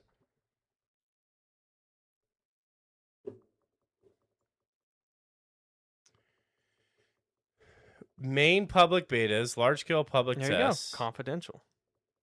generally do not require confidential betas. Hollow Vanguards. Is that what it's called? Mm-hmm. That's the Zenless update or whatever. Yeah. Smaller, highly exclusive, unreleased content, such as Hollow Vanguards, are actual, strictly enforced NDAs. During these specialized tests, participants are legally bound to absolute confidentiality. You are entirely prohibited. Why Closed would you betas and ever alpha sign up for tests. this? If you were invited to an early private or technical test, you will almost always be required to agree to a strict NDA. This is legally prohibited 5 from months ago. streaming, sharing screenshots, discussing gameplay, or leaking details on social media. These agreements are often digitally adopted during the game's registration or installation process. I guess I'm not seeing like what the big deal is. I will never agree to opening myself up to legal liability without any benefit to me. And if Okay. it's just that, Hey, that's my They take on give that. you. That's fair. I'm They not gave you 10 free pools. polls. Pools on Zenless. Like care. That's care the agreement. So you are benefiting then in some way. Yeah. That's what I 10 just free read. pools. What is that? How much? Is that $10 or is that Yeah. ish? $10 ish. Yeah, that's. I mean, I will. Yeah, I don't know. That's just me. That seems crazy to me that to sign an NDA to like play a game a couple months early. Like I will do betas. I'll do alphas. I'll do all that stuff. I'll do stuff where it's a handshake agreement. Like, hey, don't talk I about mean, this. do you But plan on like doing that and then posting on social media? I did this, and this is what I'm worried about. Like, I mean, or do you, for the person that just wants to play it because it sounds fun, and not do anything with that information? I don't really see what the concern is. Like, do you think that it'll open you up to a false lawsuit? anything. Like you are now If it is then contractually nothing's- engaged it's with not- nothing's somebody. gonna happen to you. I just don't want to enter that. I don't want to open myself up to that liability. That risk is so not worth it to me. To go into an NDA like Most run out when the games come out. Yeah, the NDA only lasts for a certain Oh, period of time. absolutely. Too, so it's Yeah. not. that. I know it's not permanent, but I would not open myself up to that kind of legal issue. I just wouldn't. Me, Kyle, and Millennium, like, I Fuck don't, it. I get where you're. I 100% get where you're coming from. I've never done it, so it's. But Like I said, I mean, you're fucking. You best You're believe, like, working for so- these companies. They're tracking. I don't know. That's bonkers. I did if not Exodus know that was came happening. out to me, and they were like, "Oh, you can play this game, but you'll have to enter into an NDA that you can't talk about it until game launches for like a game like Exodus." There's no doubt, 100% in my mind, I would say, okay, well, yeah, and I'll like, play it, and then I just wouldn't talk about it until it launched, and then you're fine. Yeah, in reality, I probably would be fine, but you now have a legal binding document that says you can't do anything, and if they can point, if all of a sudden something goes bad, and they can point to some Discord message that I you wouldn't even talk sent, about it on or Discord. I'd be that very you- protective over it. yeah, but exactly now you're having to like shape your thinking, and like we're on a podcast here, like I just wouldn't even play that game. That's just I'm out on the NDA. Legally bound every day by terms yeah, but terms and conditions are not even close to an NDA. Not even fucking. They're not. In fact, they found that like terms and conditions aren't even fucking legally binding. You could sue the shit out of these companies. Like terms and conditions are kind of a joke. It's legal terms on behalf of the company. That does not override your rules as a citizen. NDAs absolutely fucking do. what if Guild Wars reached out to you and they're like, "We want you to do our private beta test. Here's an NDA." No, I No? would not do it. No, I would wait for it to be a public beta He's a test. man that. What the fuck is the point of me playing For- like a? Well, here's my thought process, and I think probably millennials as well, is like, if you're such a big fan of the game,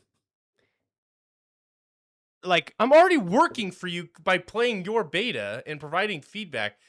but I'm providing beta to stuff that is in the very early stages, and I feel like I have a good opinion on the game, like, and so I'm directly, hopefully, affecting development. My approach as would a be fan, completely Then pay different. me.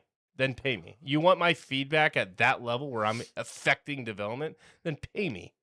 Damn. Like, yeah, I'm not. We know this about him. I Why are know. we surprised? Why are we? I know. Why are we acting like this is not the opinion he would have?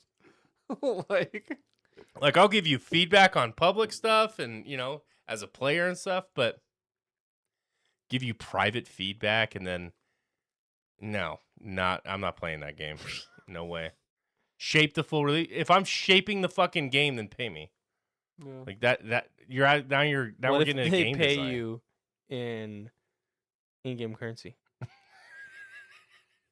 Now we're don't care kind about of getting any of into that, like a yeah. weird pay to win model. I wouldn't even play it like I wouldn't even do it Fake because fan. I think that I would. I don't even think I would do it because I think I would have any impact on the outcome. I would just be interested to see what it's like.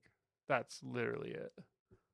And I know me, I could easily not tell you guys a thing until the game came out. I'd be like, oh, hey, just so you know, this happened. Like afterwards, I wouldn't be like itching to like say somewhere, You Discord, Reddit, our podcast. So you're a fake Guild Wars fan? No, I'm just not Yes. into the. Yes, you are. I'm just not You a are. fucking. I'm not into victim role play and abuse, where it's like, yeah, Jesus. take advantage It's of me, optional. Overlord. It's optional. Exactly. But like, you wouldn't want to sign Victim up just role to. play and abuse. Yeah. What the fuck? This escalated. Take my time away from me and let me work for you, and you have my legal nuts in your hand. All Like, right. no way. So when you play the Jesus game, fucking I was actually. I felt like I could. That's defend what you it for a is! while. It is not that. What the fuck? Dude, you're Jesus. literally signing literally a away all victim. your rights. Yeah. No. You're signing away your rights No, I'm not gonna. to then come with donate you your on this. time. To donate your time to then working for them in like some pseudo relationship Work to for play. them. You gotta That's what clock it in is. 9 to You're 5. talking. You guys were talking You about just want to see designing a something game. that's fun. That's it. Like Then have God, a fucking play Not test. everything has to be so fucking. What's the value from it? I'm giving this. Like you No. just want to see something that's fun. That's it. It has That's nothing all. to do with that. It has everything to do with liability. Oh my god. If I'm engaging in a contract with you, I need to have some fucking payoff. Well, then what's the fucking point? I'm a fanboy for you, and I'm gonna give you this feedback. Like that seems weird to me. I would. That's weird. Okay. you've never All right, given well, feedback. We're though? fucking weird. Let's move on. We're not gonna. If there's change. a public, if there's a beta, absolutely, that's the point. You go in there, you go and you play test, you provide all this feedback, shape it that way. Yeah, they'll give you a special cosmetic. What? Yeah, special cosmetic. There you go. There's your payment. Yeah, you were one of the day one founders. Yeah, I don't know. That's my take. That's No. Well, your take. So it's It's wild. boiling- I don't down- like opening up I don't. myself to I liability. actually don't think there's anything wrong with your take, but the approach of if you don't think the way I do, you're fucking stupid. Is like that's where I I'm never getting. said that. That's what I'm. Are you feeling that vibe? That's what I feel like you're feeling. I Like have not once said that at all. I'm okay. Maybe I'm being too hard, but I feel like you're thinking like the way you're presenting is like you're an idiot if you No, would be my a part take of is I this. think it's crazy that people are opening themselves up to liability, legal liability. And I think these companies are clearly take advantage of people who are fanboys of these titles and IPs Yeah. and getting them to engage in these contracts to like where they hold this level of power. And I don't think that people understand what they're potentially opening themselves up to. And again, like I preface this, 100% of the time it's probably going to turn into fucking nothing. Of course. But all it takes is a couple studios to get fucked, and all of a sudden they can have some class action lawsuit or whatever against them or against you and try to point to some shit, and now you're in some weird way about it. Yeah. All right, let me reel it back. All right, so I didn't mean to put words in your mouth that you weren't trying to make. That's totally fine. That's the vibe I got when you started getting Yeah. into you're a victim and you're in an abusive relationship. yeah. Like that for me is what pushed it into, oh, he just thinks I'm a dumbass. No. That's the vibe I got, and that's how I felt on that. And I still don't really see any way around that's what you must feel, because to be so passionate about it that in my mind, if I'm making an argument that intense, it's because everyone else is an idiot. No. That's no. how I took that conversation. No, So I think I they're do just taking advantage apologize. of people. I do apologize for putting words in your mouth in that situation, but You don't have to But apologize. that's- I wasn't offended. well, I'm not the kind of person that doesn't own up to, if I've said something that went too far. But, but I still think that there are reasons to want to do it beyond feeling like I wouldn't feel like a victim if I had fun. That's all I need. That's Well, and I would connect it like you were saying with the beta. I know your whole point is the legal liability, but my brain would connect it to like that kind of like I wouldn't feel like I'm working for them as much as they're giving me a chance to look at some early behind the scenes stuff. And the whole thing too is all from the one that I read, Zenless, and I don't know about the one that Millennial did, but you can sign up, you can get approved. You're not forced to finish it. Sure. Like if you play it and you get busy, it's not like they're gonna be like, you didn't fucking fill out Sure. the survey, So to me, it's like I wouldn't feel being like I'm being taken advantage of. Of course, if then the NDA liability part turned into something, yeah. But like just from who I am, I'm not somebody that's gonna try and leak. I No, hell no. yeah. But I think that there's ways of doing that from a company standpoint with Yeah. that you don't engage in these contracts with people. Like, was it Battlefield 2042? I think they had a private beta. I think it was them. Maybe it was one of the Modern Warfare. Maybe it was one of the Call of Duty. No, I think it was 2042. It was anybody could download it, you could play or whatever, but there was rules on it. You could not stream it, and it was clearly like a beta version of the game. They were trying to collect server data information and any like public comment, feedback, whatever. And the way that they did it was on your screen, constantly like glitching around, was your username with like some unique code, so that if you were restreaming that anywhere, so publishing that information or publishing, that footage, they could get your ass. You couldn't easily sort of hide that, right? The gameplay or whatever. And that's fine. You want to do it that way? You want to restrict it to where I can't restream, or that's the rules and conditions, whatever? That's fine. But the idea that I'm going to donate my time to play your game, to then provide you feedback on how to design your game, and legally and forfeit all my like rights to you. Wow, that's a lot asking of your fan base to me, that I don't think a lot of these people signing up, which are probably fucking kids, understand what they're actually engaging with. I don't think that a kid legally can do that. I think a lot of the times the questions are like, "Are you 18 and older?" And then you probably have to verify it. I think don't know. that they, well, probably like for so, Zenless, Linda right? Go said, there's only about 100 people that do it every time. I highly doubt that this is being sold to children. Like, I don't even think legally you could do that. Well, probably for the Ubisoft one, there were a few hundred people. That's pretty tight group. Yeah. For Zenless, I would imagine it's a lot more than that, right? Like, I don't know You think numbers. did everyone in the player base get an email about it? No. So like if you Is it like the top 1% of playtime? Well, I think because they send out surveys like consistently, and I think it's probably based on how often you fill out surveys. Yeah. And at one point I was frequent enough that I got the email asking like, "Hey, it's time for signups. Do you want to try?" And then I went through it and it's like, "Oh, like which version do you want to test?" And I was like, "Oh, I don't see PS5. I guess I'm out." So Mhm. But no, I don't know numbers as far as how many. At the end of the day, everything you do, obviously, there's like you have to assess your own like cost benefit analysis against everything. And if you don't want to sign an NDA, that's a perfectly valid choice. If you don't want to do that, then don't do it. If you're comfortable with it, Yeah, then whatever your sure. risk is. Like I said, I don't think it's fair to say that people that do that are in a victim abusive relationship. It depends on what you get out of it.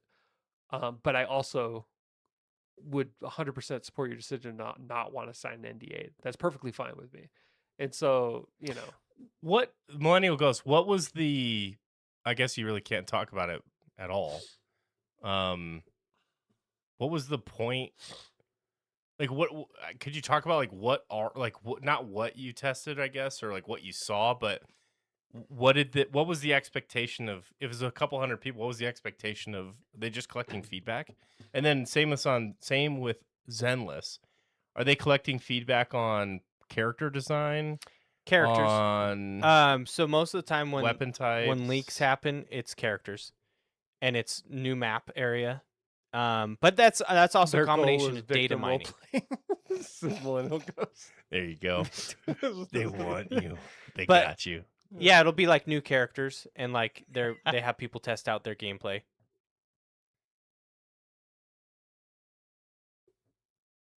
That's just a It was beta to me. collect I don't know. feedback on the specific mechanic and if it would fit into a game. That's pretty cool. The reason that I don't need to feel like I need to get paid for this, one, is because I feel like Pool game. if it's fun, then that's the whole point, because I'm excited for something I want to see released. Two, I didn't apply for this. No one forced me to do this. It wasn't a job that I Sure. interviewed for. It wasn't an internship. And so that's why the whole, like, what value does it do for me? My bar is really low. Like, if I played it and have fun, that's about all I need. Or if I thought it was interesting or cool, like, that's, that's why it's not as big a deal to me. But I also wouldn't want to, unless it was like very specific circumstance. I'm not going to go sign an NDA to play something from Ubisoft because there's nothing about it. Would have to be like very specific, like Cyberpunk 2, Exodus, Mass Effect. Like, there would have to be, the circumstances would have to be just right for me to want to do that. And I know confidently that if I signed something, I could easily not ever talk about it until launch.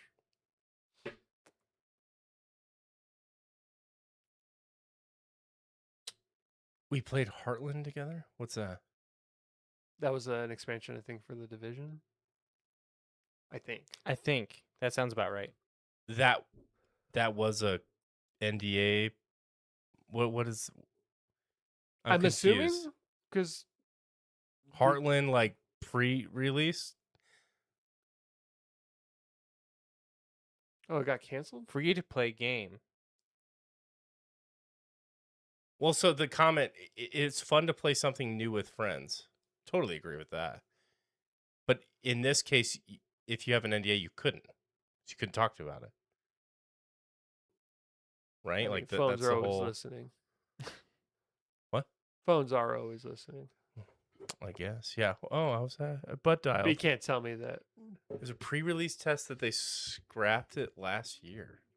I didn't know. I remember when you guys were talking about that. I didn't know that was an NDA deal, but I do remember when that happened.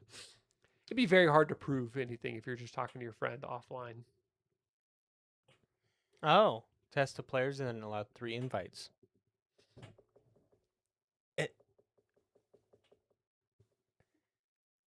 Maybe I have a fundamental misunderstanding of what kind of NDAs these things are. Because I just coming from a finance realm, that is it's so you wanted to play test with your friends and be social about these things, and then are we sure? So Division Heartland, that from one what I read, specifically, is that a NDA situation? it was a very loose NDA for that playtest. Fuck, man, I just Maybe it's a lot softer NDAs than what you're thinking of for video games. For these beta maybe tests. there's like some fucking weird clause that they can have where it's like not a. I think it's just you can't offer an opinion on it until launch.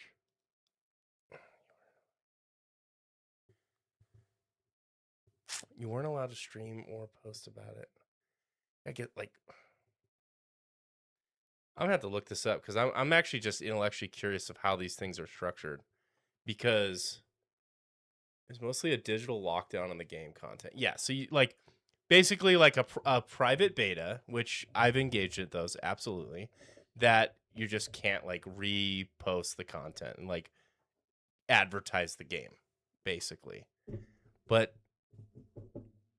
I mean, I never signed an NDA for that. I'm gonna have to look this up of how these things are actually structured and what liability you're exposing yourself into. Is it we reserve the right to ban you from any future? If it's just that, fuck, Well, yeah, amen to that, no problem.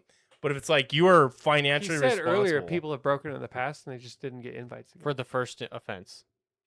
okay, but that's how they've gone after people. But that's not But what they're fully legally able to go exactly, after people for. could they go for you financially? I just want to read the terms, because if it's limited to we won't invite you back, fucking everything I've said to this point is null.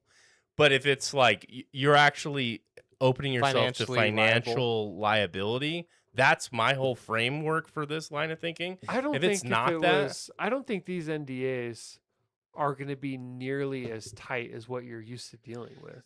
Like I just hear NDA and I'm thinking like a literal like a contract because I've done NDAs a lot. Yeah. But if it was that tight, like if it's like if it was the same tightness of an NDA that you would sign, in your world of business, like I don't think that people would do it. People would catch on to the fact that like people would have been sued to hell by now. Like Certainly there would be one or two examples, right? there would be Yeah. at least some example of that already happening if it was really that tight. I think it's more of like, yeah. And I mean, Again, I'm also just guessing. I've never done this. yeah. I'm just Yeah, I'm curious how they structure it. Because I get why studios would want to protect themselves. Duh. And I also get why they would want to engage the public for feedback. Duh. But what mechanism they use to leverage that is interesting. Division. So it's like a free to play. Wait, what was it called? Division Heartland? So it's expansion for the Division? No. I thought it Or was. is I it- didn't know much about it. It seems like it was a separate game. separate So it's a standalone separate game. Yeah, that was free to play. Hmm. Never did get into Division, but Yeah, standalone. So okay, so if Guild Wars reached out to you, he and, already said no. well, I know, but Under let's say this new framework. under this new framework where you looked at the NDA and all it said was if you leak any of this, your account will be banned. But that's all they could do. That's all legally. it said. Then I'm 100% in. So okay.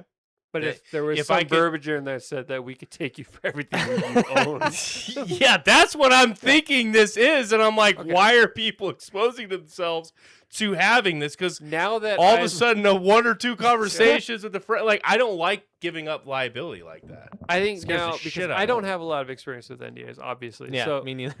I am now understanding a little bit more about why you're so like Hardcore. hardcore about defending your opinion on it, because I absolutely would not do anything that would risk my wife and my family, my livelihood, 100%. I came at this with the understanding that the consequences weren't much more than that. Yeah, Of- that's the consequences. Yeah. Go fucking Of, like, wild. and I'm like, why is he like so like fuck? I cannot lose my account. And like obviously I have not I couldn't even point to an example, but like just from an investments background, we used to have MDAs and it was not uncommon for like a founder to leak something and then because you're dealing with very wealthy people in this world. Yeah. And then for people to go fucking 100% after them, leveraging that NDA and legal language Yeah. to fucking sue them and get money and extort money from them. And they were used as in like literally as leverage constantly.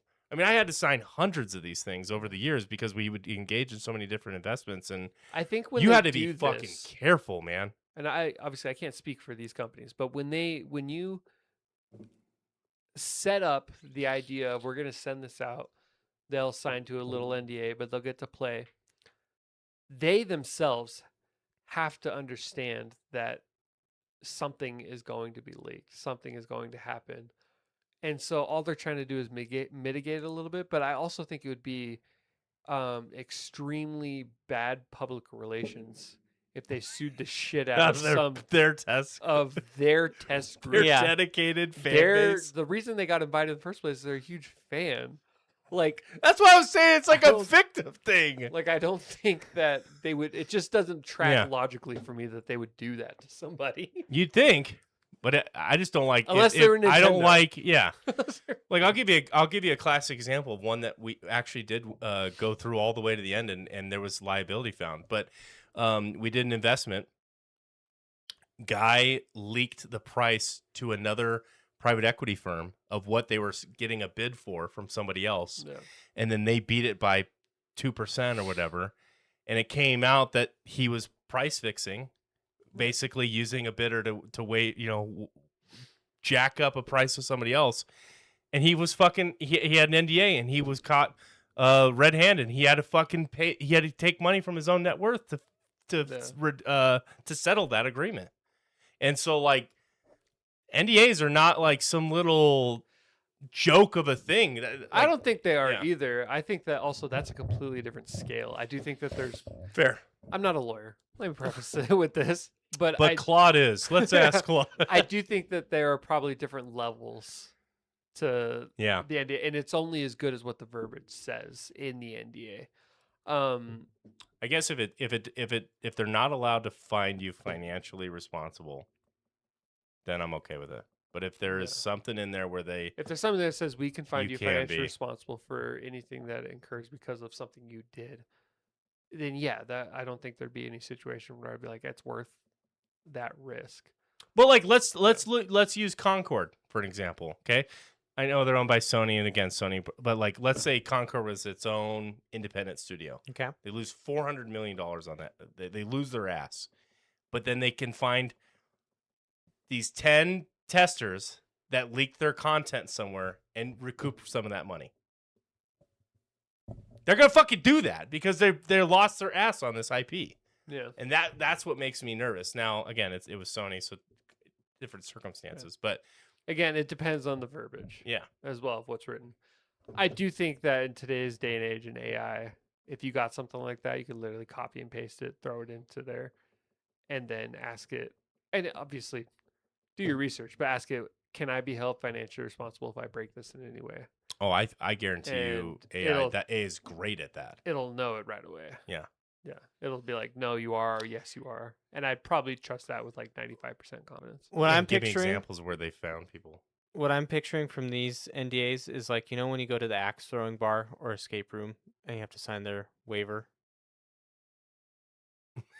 That's what I picture. Like just a release, not Yeah. even like an NDA. Just- You will not talk about what you did in these. the first thing they do is make you kill someone. Like, I don't want wanna to do a do this. smash room where I smash a human being. Here's a infant child. Oh, Jesus Christ. if you get hurt playing our game, we are not liable. Yeah, like The beta made me. I've never been to an Axe bar. I threw a controller into my No. TV. The one time I thought about doing it, I was with you, and we decided against it because we only had a half hour, and you had to pay for an hour. Oh yeah. You've They're fun. axe throwing? Never, What about Smash Room? never. One time I was supposed to go to that. It was for a work thing, and then some people didn't want to do it, and it didn't pan out. We went to escape room though, all of us. Yes, we Multiple did. times. Yeah. I think we've done 2. At least twice. Yeah. We did a submarine one. Mm-hmm. That was fun. And then did we do another one? I feel like there was 2. I've done a lot, but I think I only We did did the submarine one, too. Sensology. Did we do the I almost the almost Wizards lost one? my marriage over that sensology. The guys got a little competitive Hey, the boys won. because we dominated Specifically the ball. The ball pit. the ball pit situation. No fun was had for the ladies. Oh. That's funny. Subnautica 2, the building looks really fun in that game. I was actually shocked how much content is in that game Seems like a lot. for an early access. You said early access, and I was kind of shocked because of how popular it was, and then you're not telling the full story. I conveniently skipped ahead. I don't remember Huh. the full story. The full story is I and us collectively won. Yeah, That's That's the true. full At story. the end of the day, men are that better. is factual. I may have Men are better. They are superior. when it. Yes. Okay. So. Okay, now there's some additional context. All right. I did, in fact, forget that, and it does make Yes. it worse. My wife was pregnant, But we still won. and we were slamming on them on that ball pit. You were knocking down their balls, I was knocking down their balls. shit. playing defense. So there is that little Second detail. child? First. First. Okay. That was what. Okay. And yeah, afterwards, We did not take it easy. We No. put the pedal to the floor. it didn't help that I didn't let up on the whole way home of how we just destroyed them. That might have made it worse. no. The whole way home, you're like, Oh, it was great. And it wasn't until about 10 o'clock that night that I was like, "Hey, are you really mad at me, or are we still just playing here?" I don't. And she's like, I don't know, Kyle. Are we? You're like, oh. Turns out she was really mad.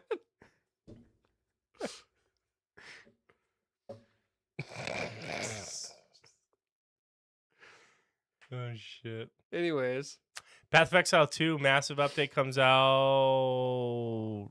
Jesus, like 2 days. Is 3 it days? enough to pull you back in? I usually play like every other season. Yeah.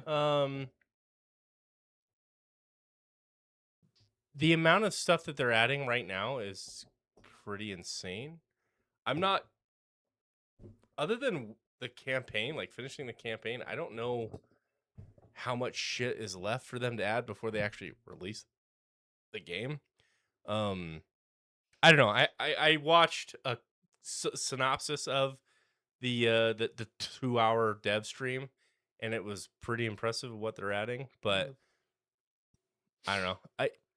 I still struggle with that type of ARPG coming back as often as seasonal update, because it's like I'm pushing the same kind of thing. But I don't know, and they're not really reworking the older classes.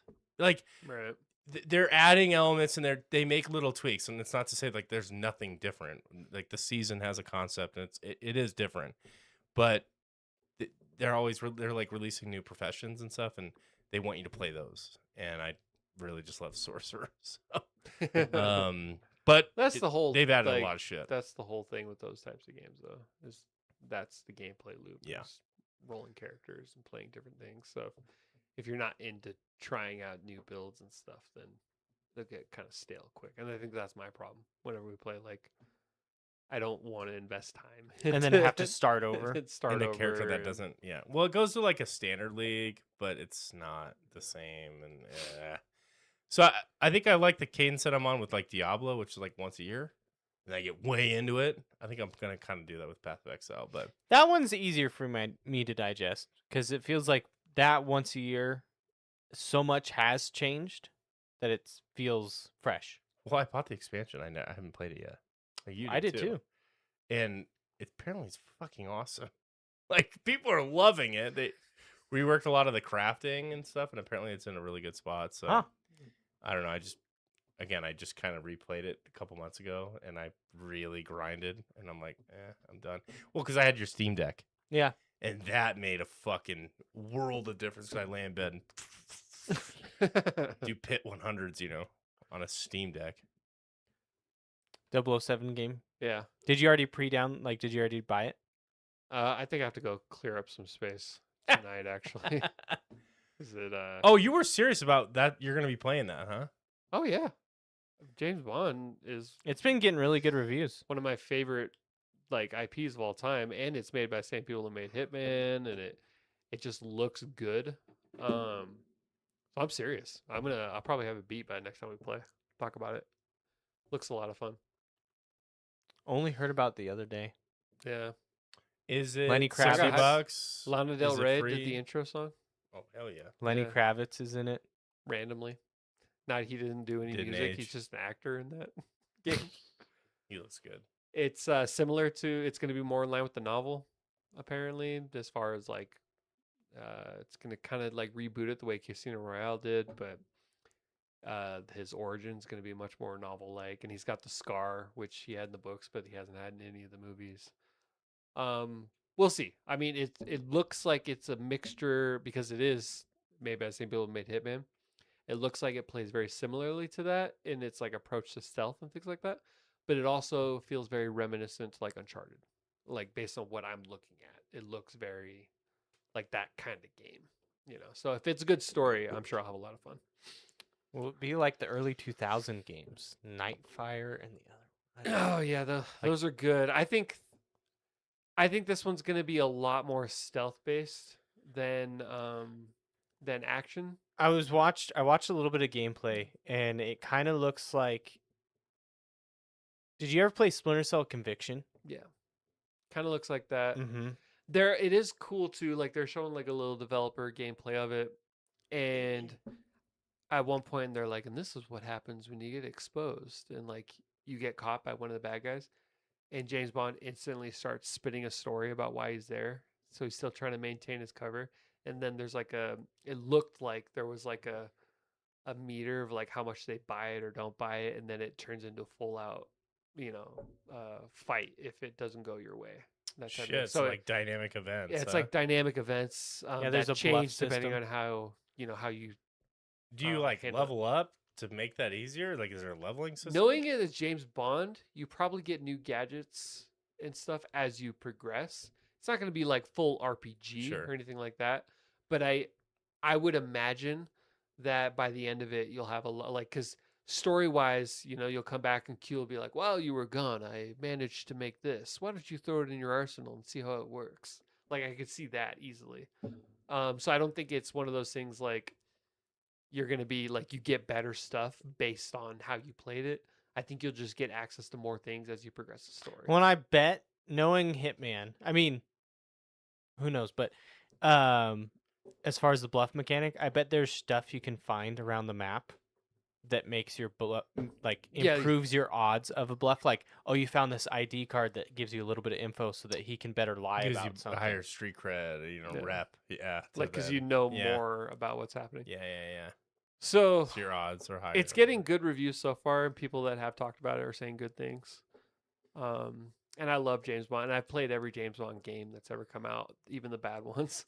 The last James Bond game that I played that I actually had a really fun time was on the Wii, was GoldenEye Reloaded with Daniel Craig. It was actually really good. It was, I'm imagining combat like Uncharted. Yeah. Kinda like run it's and third, gun like kinda when thing. it comes to the actual like combat part of it, it Like looks that. like Uncharted, Yeah. third person run and gun, kind of some parkour elements to it. Fighting looks like that, but then the stealth aspect of it is where it really starts to feel more like Hitman.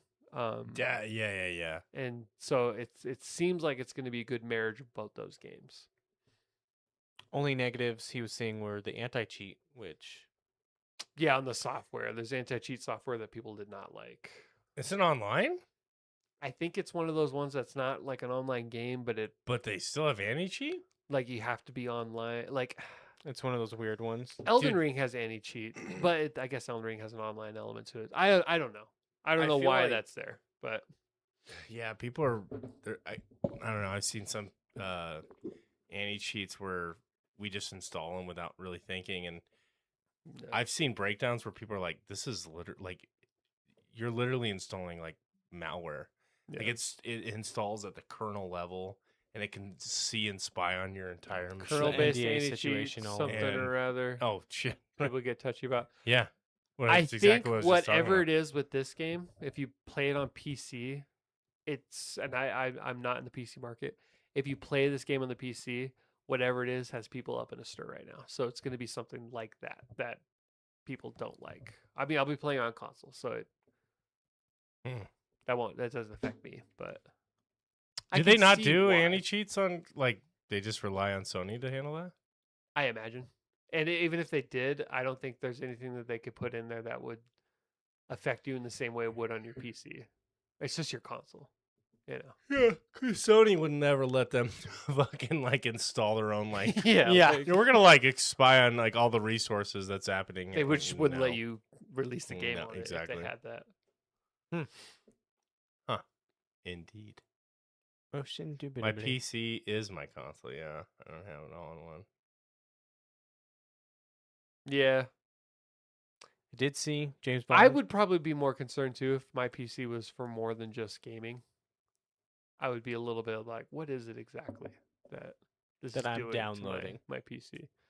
But if you have separate PCs for work and gaming, then maybe it's like, yeah. I would hope you have separate PCs for work and gaming. There's a lot of people that don't think about that because maybe they don't have the budget, or Man, I couldn't imagine doing work on my. there's also a personal lot of people computer. that sign NDAs without thinking about it either. So, It's all good. Yeah, I'm sure it'll work out. Damn. My company has a policy where if we hire consultants, we have to send them our own hardware because we see that. lock it down that tight. Yeah. So like, it's weird. So they have like multiple laptops for their work. So that if they're brought in as consultants, they have to, all these different devices. And it's our way of controlling it, which it makes sense because when you bring these people in, you give them access to fucking everything. Like they come in and get admin rights to certain stuff, and Yeah. so you want to be able to monitor all that stuff and not have to have some third party hardware. You don't know what's running on it, right? So, yeah, I don't really have an issue with the anti-cheat stuff because I'm quick to uninstall games I'm not playing anymore. It's like if I install like the first one with easy anti-cheat or whatever, the popular one like that Riot does, it was on they came out with it for League of Legends, and it never bothered me because I was playing it heavily, and it's what I needed to do. But I also just am not that technical to be afraid of it enough, Yeah. where it's like, holy shit, what is this Well, actually they doing? say that like the more you understand something, the more you're afraid of it, regardless of what true. it is. It's de nouveau. That's the anti-cheat? Mm-hmm. I've never heard of that. De nouveau? De nouveau. Apparently, that one's controversial for what it does. And I guess for some reason Lego Batman has it, and so does Crimson Desert. They also got. Why People were wasn't it a pissed. big deal with those ones? No, people were pissed at them People too. were pissed Mhm. at those too. Is it like 10 people online that scream a Just lot? a vocal minority, because Crimson Desert still Still kind of popped off. still popped off. What did that hit?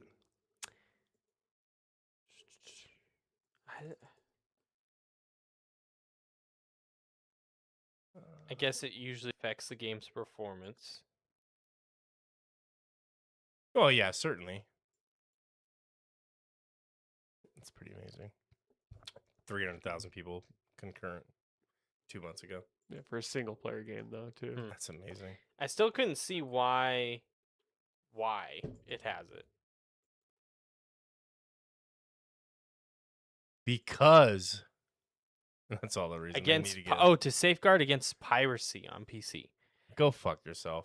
So it's more to prevent them from. Now I'm out. Now you understand Now the gripe. It's not anti-cheat as much as anti-piracy. anti-piracy.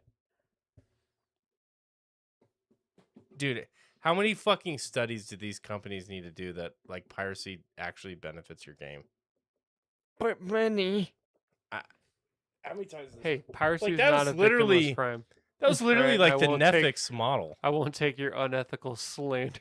Would you steal this song? Yeah, but that was the Netflix model that made him, I don't know, $1 trillion company.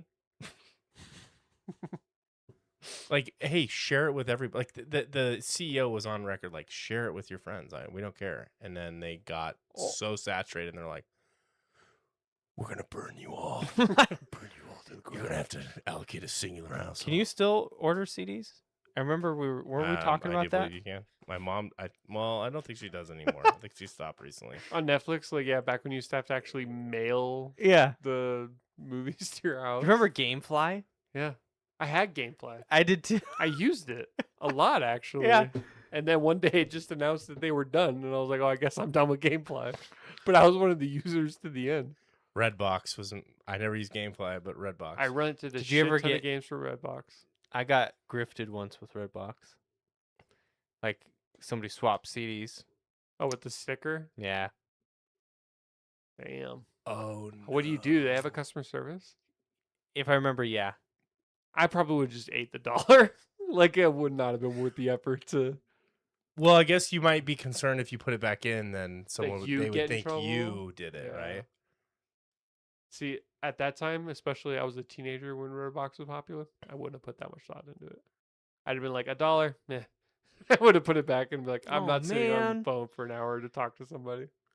Isn't that wild?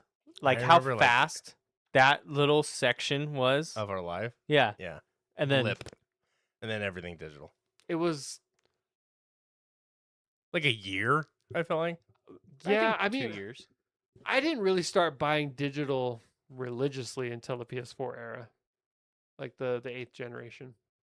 Yeah, because there was that awkward period where it was like I you was still like- kind of wanted a disc. Yeah, and then there was also like all the like, well, every game you buy you don't own, and, Yeah. and then you start thinking about that, and like, what if Sony comes in and takes my library from me? As if they would ever do that, and like, so they're thinking, and then at some And point now it we just don't own became, anything anyway. yeah, but then at some point it just became too convenient to care.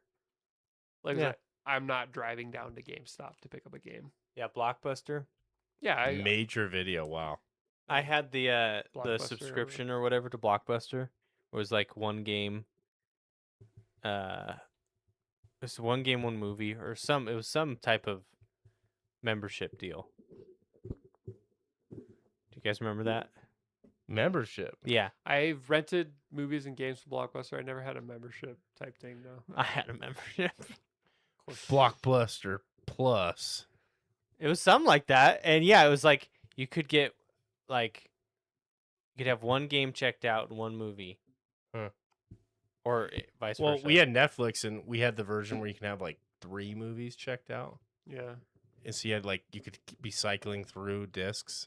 I remember my mom on Netflix had rented like the entire series of Glee, like like a disc at a time. God, it's Yeah. one season at a time. Yeah, like, and one disc wasn't the whole season. It was like half the Fuck. season. You know, like send it back. Yes, you had to like send it back to get the rest.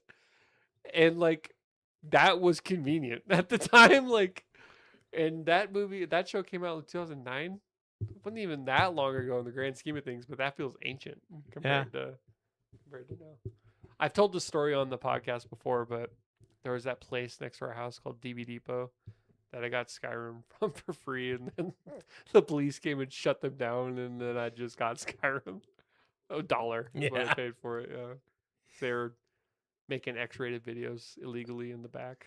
When Netflix And went to pirating. streaming, did that coincide with smart TVs, or did we It was originally before smart watch? TVs. So we would just watch it on our computers. It was on computers, and then they started making Netflix apps for things like PlayStation. And stuff like that. Yes. But it wasn't Yes. until smart TVs were after. Yes, you're right. Yeah, You had like the Fire Stick, and you Fire had Stick or. whatever.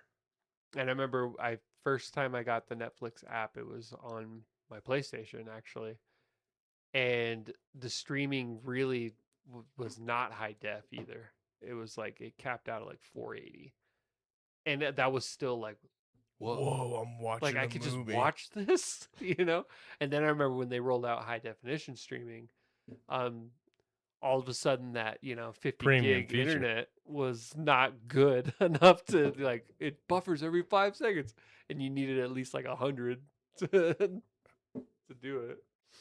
God, I remember buffering, but from DVDs, because it hit a fucking scratch, and you'd sit there and you watch it like, just please get through it and just not have an issue. And then it was like every few seconds because it was the same Fuck, scratch dude. on the CD. And then you're I sitting there like, remember- is it worth me getting my ass up? Because then you had to find your way back to that spot. Do you remember the toothpaste? Yeah, putting it No. on the DVD. I don't and think I then ever did it would that. like fill the gaps and like actually make it run a little smoother. Yeah, Like, that it was a would- fix for It would scratches. fill in the void of whatever micro damage was done to it. I feel like I did that with Dawn, but not. And that it toothpaste. would actually make it run a little bit smoother. Wow. Or what it would do is it'd make it skip that whole section entirely, but move on. And it wouldn't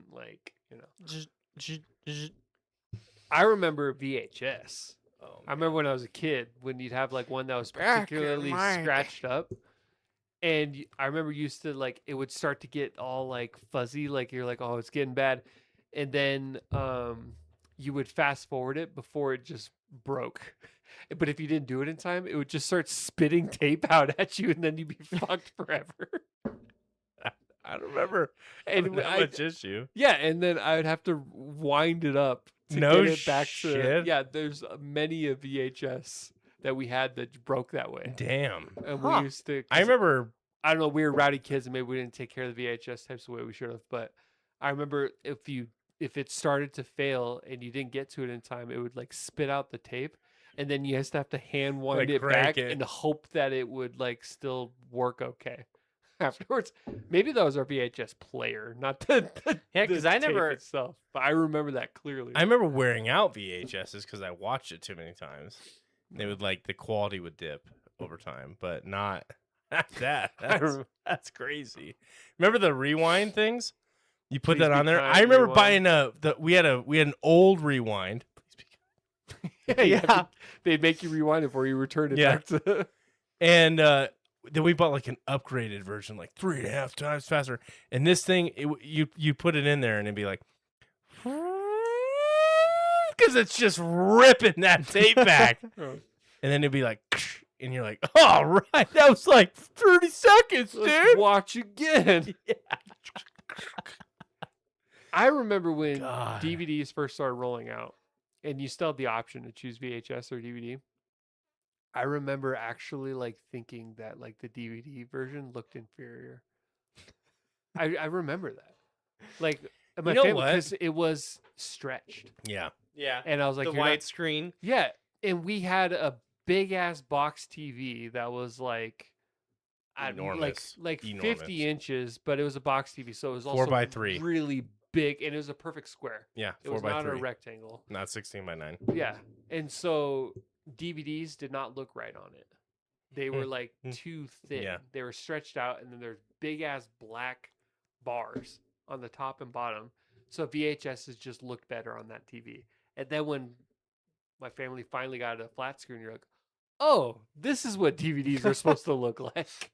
But it took years for me to catch up to that because we didn't get a smart, no, it wasn't even a smart TV, just a normal flat screen until at least 5 years after they came out. It was a Yeah. long time for us. They were so expensive when they first Yeah. came out.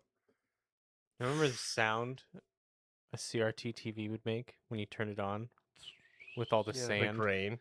Like, Yeah. You know, actually, I remember playing Modern Warfare 2 with your brother on our box TV. Oh, yeah. I still had RCA Oh, yeah. cables that we plug it in. Oh, yeah.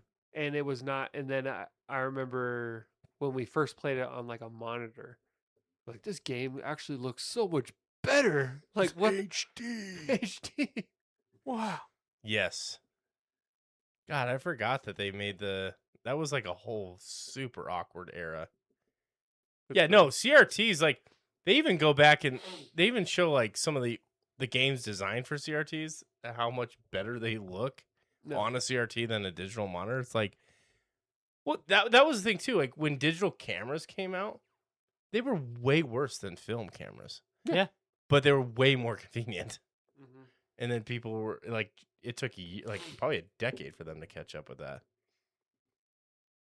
Man. The past. The present, The future. the future. God Bless bless you. Everyone. Dylan, where can the people find us? They can find us right here on YouTube every Tuesday, 7 p.m. Pacific time, where we come at you live and in color, and we like to comment. We like to read your comments. We We're gonna stream next weekend 4x3. better So- break out your CRT. Better TVs. break out the CRTs. If you want to get the true kitty ratio experience. We're gonna optimize our appearance to look better on CRT. Good. So if you aren't We're gonna watching be it, looks maxers. Have you seen these guys? Oh my god, yeah, dude, That's gonna be us. disgusting. Did you? I have a story when I was a kid. We had a CRT, and we had this magnet kit that we bought, and I was walking around. I mean, I was a baby, and I walked around with this magnet, and I stuck it right onto the fucking CRT screen, and it just went fucking blew up on us. wow. Yeah, Well, come 23-inch. That's what people would gather around the fucking living room and watch. come join us 23-inch. next week for more content like that. Billy will bring a magnet, and he'll hold it Next up to week's the gonna be screen. about NDAs. I'm just kidding. We're gonna do full-on research on NDAs. Do you remember when my parents bought that? the that- monster TV, that the monster biggest? TV? NDA. No, it it's the really big- was. It's the Yeah. biggest TV I've ever seen. CRT. It was never seen a bigger one. 50 inches CRT TV, and I would say it was 55 from what like 55 I think or it was something. only 50, but it just felt 'cause Huge. TVs just weren't designed like that at the time. And I Had a remember like stand. everyone thought that it looked like they were like, this is the home theater. Like this is like going to the movie theater. And then like if you were to look at it now, you'd probably be underwhelmed. Like, but at the time it just felt like It was enormous. yeah, it was crazy. And they bought that in 2000. 99, 2000, somewhere around there. And then we had that until 2009. So we had that for 9 years before. It had its own built-in stand, and it sat like speakers were 2 feet off the underneath it. ground. Yeah. And it was a plastic shrouding. I think someone put their foot through the plastic shrouding Probably or at some something. point, Yeah, yeah. it's. I remember. Towards the end, what finally did it was a magnet. Actually, Yeah. I think some kid, I don't know, All those maybe one of my years. sister's kids. I don't know. But at that point, so it was like 2010 before we finally got an actual flat screen at our house. They spent a lot of money on that, and they milked it for sure. Dude, yeah, I mean, and when you got the flat screen, it probably was like a 40-inch. Yeah. First time I played Mass Effect was on that CRT TV. Now I have like an 80-inch, and I'm like, I'd probably go up to 100. I had a 55-inch smart TV, and then when we moved into our new house, I was like, it looks so tiny. Yeah. Need bigger. Need a One of the fucking first, and Dylan wall. went with me. Yep. One of the first things that we did was buy a new TV. I was like, I need something that'll match this. Like, You see this space? You gotta live up. well, to it. because the alcove in my house is like It's made for a CRT. it's huge. yeah. It's like so big, Mhm. and then our 55-inch TV just looked tiny in it. And Yeah. I was like, that does It's not like look deep right. too. Yeah. And so yeah, Those homes that they built around that era where they have like the cutouts for the CRTs, you know? where, yeah, it was like like designed they for a des- built-in Yeah, built-in entertainment stand. CRT. Like, Yeah, why like would you ever do this? like you So it could used tell to the be era. this thick. Like, I need a fucking custom drywall installation of this. Why? Uh. Like the wasted space. Like, you lost probably 30 plus square feet of your living room to have a fucking entire wall framed out. Because that wall would have to be this thick, you Yeah. know, 15 feet wide Right. for 2 or 3 cutouts. Like, why? And then I can't like put it on a wall mount. Oh, I could, but it has to be pulled way So out far because out. then Yeah. it's all the way against the wall. It's like in the wall. Like it's just there was no like foresight until like what was gonna happen. They were like, this will be great for these big ass box TVs to go in here. I would love to- skinny up at all. Like, what architect thought, like, you know, like, does it have a built-in CRT mount? If it's not, I'm not interested in the house. Like, was that what the market was? Like, That's no. where you put your TV. Yeah. Right, But right. so many homes were built with that Yeah. shit in it. It's like, what the hell? Okay, well, we've tried to end. This is by far our longest episode, I think. 3 hours. 3 hours, 17 minutes, 36. It's up there. 37, It's up 38, All right. 39, 40, All right, now 41, now we got it. 42, Now we got it. 43, there. Actually, I think 44, Mr. 45, Beast count to a million. 46, It starts 47, now. 48, 49, 50, 51, I'll stop it at 6-7. 52, 53, 54, 55, 56, 57, 58, The commitment to the 59, bit. 60, 61, 62, 63, 64, 65, 66, 67. Oh!